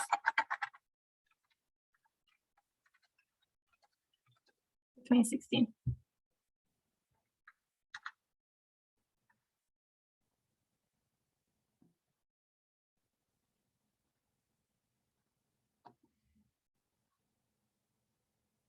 I'll take that as you don't know. We do have permanent differences. We have permanent differences of $2,000 of dividends received from taxable Canadian corporations. So they're not taxable, so we want to remove them to get to our taxable income. I'll put non-taxable dividends. That amount was included in my accounting income, so I want to remove it. I'll do minus 2,000. Then I have my temporary differences. And first, we have the rent that we received. And we received that rent, unearned rent revenue in 2016. So we received it cash, but we didn't include it into our accounting income. But since we received it cash, we want to include it into our taxable income. So that's going to be plus $8,000. Then we have the difference in CCA versus depreciation. So my depreciation for 2016 was, whoops, I'm going to add it back. It was 14,000. So I want to cancel its effects. So I'm adding it back. And my CCA was 32,000 for 2016. If you just put the difference, which is minus 18,000, that's fine too. And we have the gain on land. So here, the gain, what you're going to have in your income statement is only the gain. So it's only going to be the profit of $40,000. It says that the receipt of cash from the sale was 30% down payment, with the balance being 40% in 2016 and 30% in 2017, right? So what you The 32,000 is from the RCD claim capital cost allowance. Is that yeah, exactly. So okay? your CCA will always be given in ACCO320. You don't have to calculate it. So yeah, your gain, well, you received 40% cash in 2016 of 40,000. In 2015, you record your gain in your accounting income of 40,000. So you removed it. I could maybe do here 2015 what happened. So your gain under ACCO for 2015 was 40,000. So you removed it. And you added the gain cash you received, which was 40,000 times 30% down payment. In 2016, you're adding back 40,000 times 40% because that's the amount of cash that you received for the year. And then 2017 is going to be 40,000 times 30%. Don't need to do that for that question, just so you know what happens with this whole transaction. And that's it. That's all the entries. That's all the temporary differences for 2016. So then I get to my taxable income, which is 30. Oops, that's it too long. It's the sum of all of this, which is $30,000. You don't have any loss carry forward like the other questions, so you can go right ahead and put your tax rate, which is 30%, which is going to give you your current tax expense of $9,000. So first, for my journal entries, I'm going to want to record my current tax expense. Sorry, where did the 12,000, where did that come from? Here, I'm just showing you what happened with the gain on the sale of land in 2015. So what you did in 2015 to get to your taxable income is you removed your gain of 40,000 and you added the 12,000 cash that you paid, which is the 40,000 times the down payment. Down payment. And the tax rate of 30%, it's shown. Yeah, this 30% is for 20. that. Okay, that one. Yeah. So it's gonna be $9,000, and your income tax payable.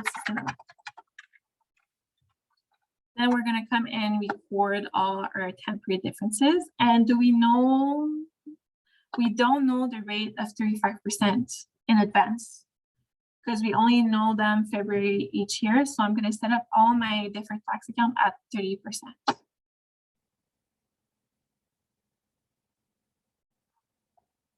So first I'm going to record my rent.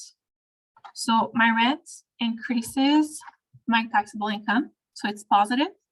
You're paying more taxes now, less taxes in the future. So that creates a DTA, deferred tax assets.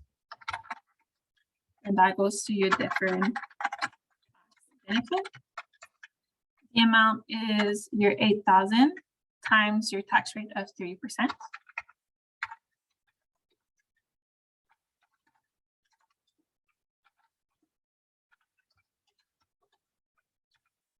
Then the second temporary differences is your depreciation. So your total impact is minus 18,000. So that is a negative amount. And so you're paying less taxes now, more taxes in the future. So that creates a liability, so a DTL. I'm going to report a different tax expense and a DTL. And it's going to be the sum of those two times 30%. And I'm going to put a minus here because since it's a negative impact, it's going to give me a negative number if I don't put a minus.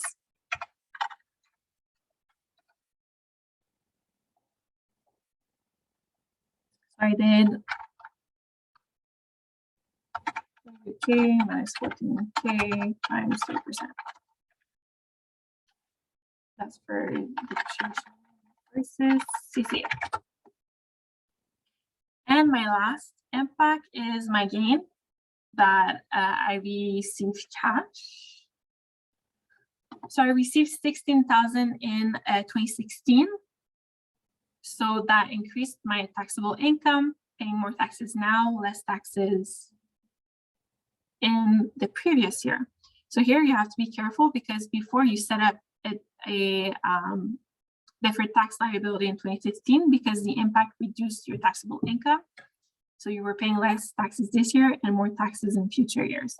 So here my $16,000 for 2016 is not actually a DTA, it has the same impact, but it's going to come and reduce my deferred tax liability that I set up in 2015. DTL is deferred tax loss or deferred tax liability? Deferred tax liability.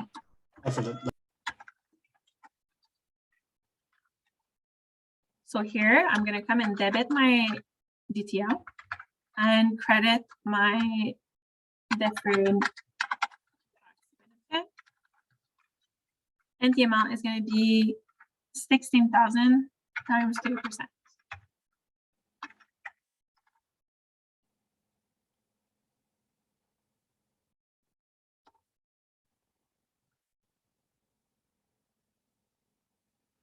What you also want to take into consideration is that now you recorded this at 30%, but in 2015 it was recorded at 25%. And we didn't adjust for it yet, right? So we want to adjust my deferred tax liability that I created to reflect the increase in 5%. So here it's the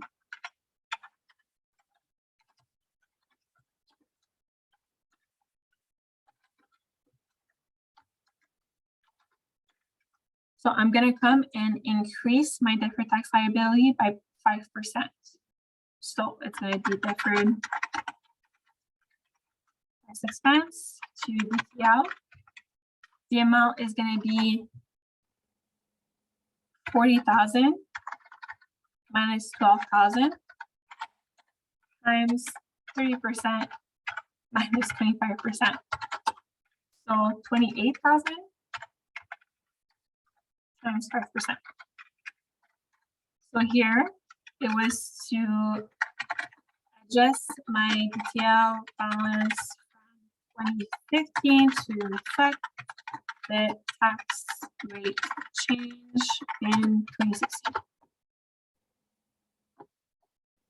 And that's it for the entries. Then it was the balance sheet. So what's the deferred tax amounts to be reported on the balance sheets for the years ended December 31st, 2015 and 2016.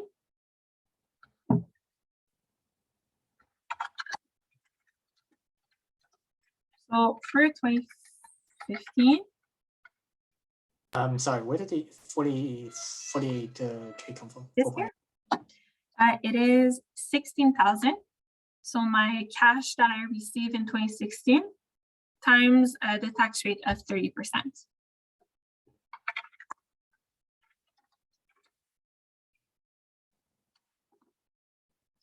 So in 2015, well, the only one that we know of, because we don't have the depreciation expense for 2015, maybe they said something about it here, is the DTL here that we adjusted for. So it's the difference between the gain recorded in our books and the gain that we received cash.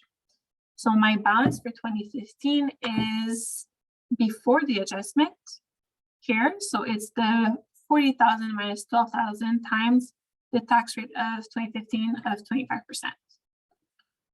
So it's this here times 25%. So 7,000. I forgot to put that it was a DTL. So here I did 40,000 minus 12,000, 25%.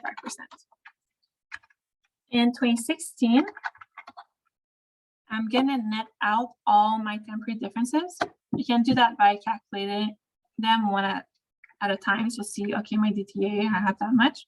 What I'm gonna do is I'm gonna take all my temporary differences, the sum of all of them, and do times 30%. And I'm gonna add my liability adjustment here for my gain.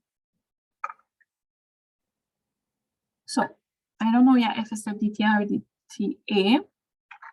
So I'm gonna do sum of all of this here times 30%. That gives me, it's a positive amount, right? So I want to come and, so it's a positive amount. So that means that it is an asset. So I want to come and reduce it by my increase in my deferred tax liability for my increase in tax rate.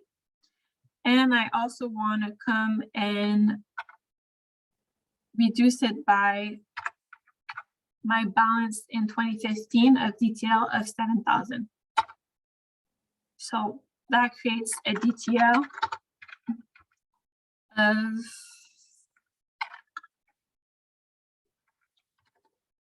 minus 6,600. So what I did the sum of the temporary differences in 2016 times 30% plus DTL adjustment for the tax rate change for the gain plus DTL balance of 2015 that are in the books. Another way you could have done it is you take your DTL balance from 2015. When you have an asset, you reduce it. So here I would have reduced it by 2,400. I would have increased it by 5,400. I would have decreased it by 4,800. And I would have increased it by 1,400. And that gives me the same amount as a DTL.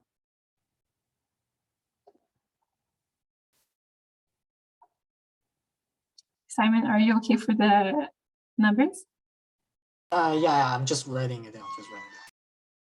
All right. And then for the income statement,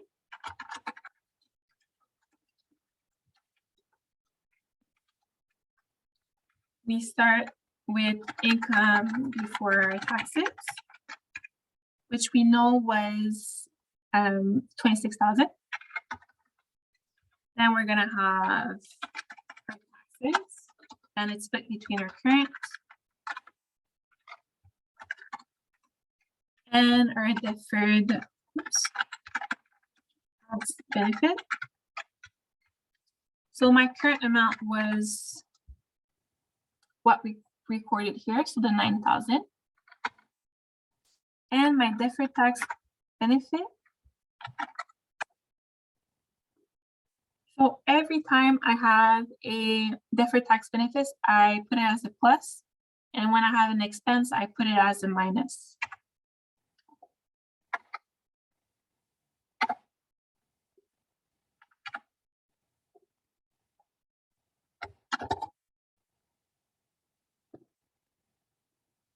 So here, it's actually reducing the taxes that I'm paying for the year.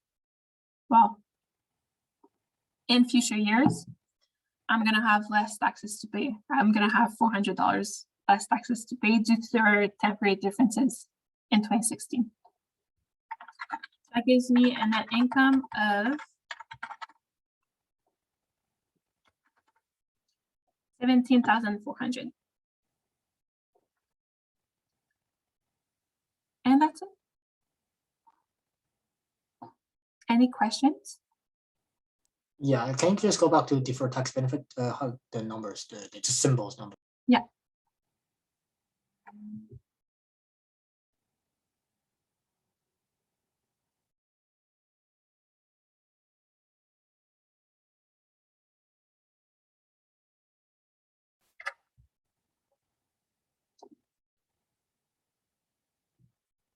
Last line is net.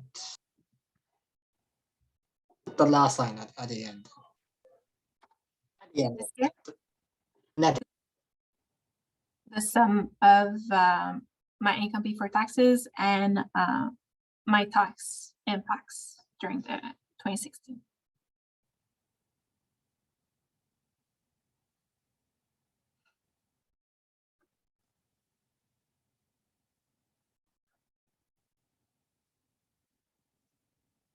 Was I recording?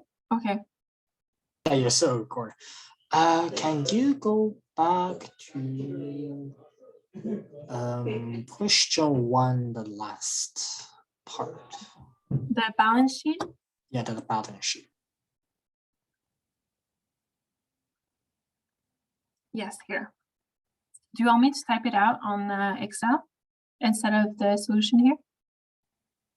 That would help, yes. So the first thing is the loss carry forward. How do I do this? I'm gonna do, because I have liability, but I also have if it's current or non-current. So this is current, non-current. And this is current, non-current. Is that clear? So for my loss carry forward balance, in my transaction, I set up a DTA. Where is it? Well, I mean, when it happened, I set up a DTA when I had my loss to carry forward. My balance in my DTA, after I applied the loss carry forward to my 2011 income, is $30,000. So in my current assets, because I'm going to use it next year for sure, if I have a taxable income, so it should always be non-current. Sorry, it should always be current because you're always expecting to use it in the next year. It's going to be 30,000 times the tax rate, which was 30%.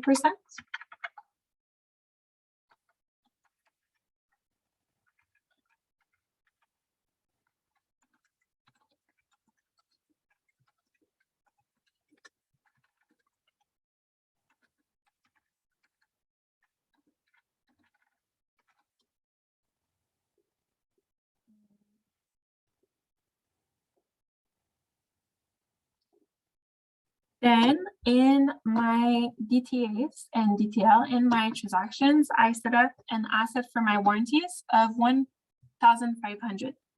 So I want to know which part of that amount is current and which part is non-current. I know that next year I'm using $900. $900. So that's going to be my current amount. And my non-current is going to be the balance of $600. So my warranty, I have, what did I say? 900 that's current and 600 that's non-current. And if I add them together, that gives me my 1,500 that I set up here. Then for my rent, I set up an asset of 1,800. And I know that in the next year, it's going to be reversed. So that amount is going to be current, fully current. And then I have my installment sales, which are a liability. So I'm just going to come here, and this is current because my DTA that I set up liability that I set up in 2011 was 33,000. And that 33,000 was for the 110 difference here that wasn't received yet in cash. But that 110,000 was all received in 2012. So that full amount of 33,000 that I set up in 2011 is completely current because it's all going to get reversed in 2012. And so that gives me current assets of 11,700 with that doesn't balance. Oh, missing the shareholders equity. Okay, it's normal that it doesn't balance.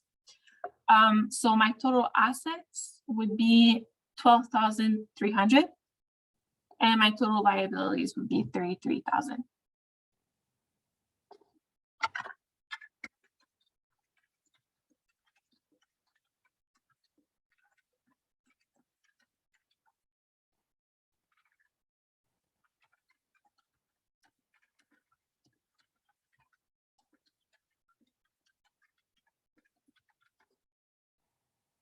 Is that clear? Hi, I have a question about the last question. Yes, question 4. Yes. So for the first part, there is 8,000 unearned revenue, right? And the general entry for that one is, which is debit DTA? Yeah. Okay. And also for the 16,000 profit, it's for debit where Yeah. DTA. Is it possible to make like a credit DTA for the 8,000 and the debit deferred tax expense? You mean to put deferred tax expense here and then put a DTL here?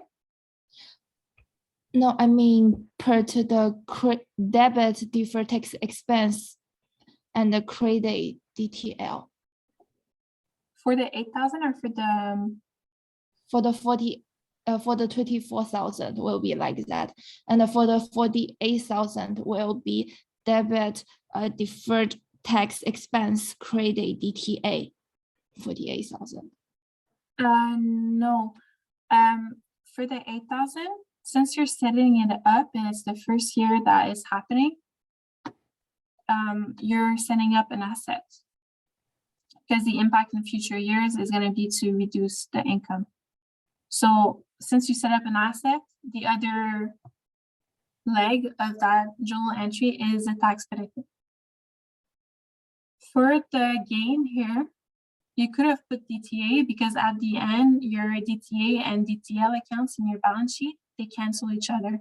So there's no really impact to it because when we do our balance sheets account, they all cancel each other together. So it's okay if you would have put DTA here. And I think even in the solution, they put DTA. Does that answer your question? Because I wasn't sure if I understood it correctly. Yeah. Yes. So if it's first time, it will be like the DTA, but if then it's like the same thing, I can put DTA or DTL, right? Yeah, exactly. So honestly, if you're looking at your not temporary differences and you see, okay, my impact is a positive, rule of thumb, you can put a DTA. And if you see, okay, my impact is negative, rule of thumb, you can put a DTL. Even if you had previous balance like here, you could have put DTA because, well, they cancel each other in your accounts in your balance sheet. So there's no presentation impact, like you won't mix up your assets and liabilities. And worst case, it comes in and decreases your Yeah, it increases your assets and here it decreases your liability. So really it's increasing your assets. So it's fine if you put DTA here. Okay, thank you. No problem. So I hope it made this chapter a little bit clearer. Just one last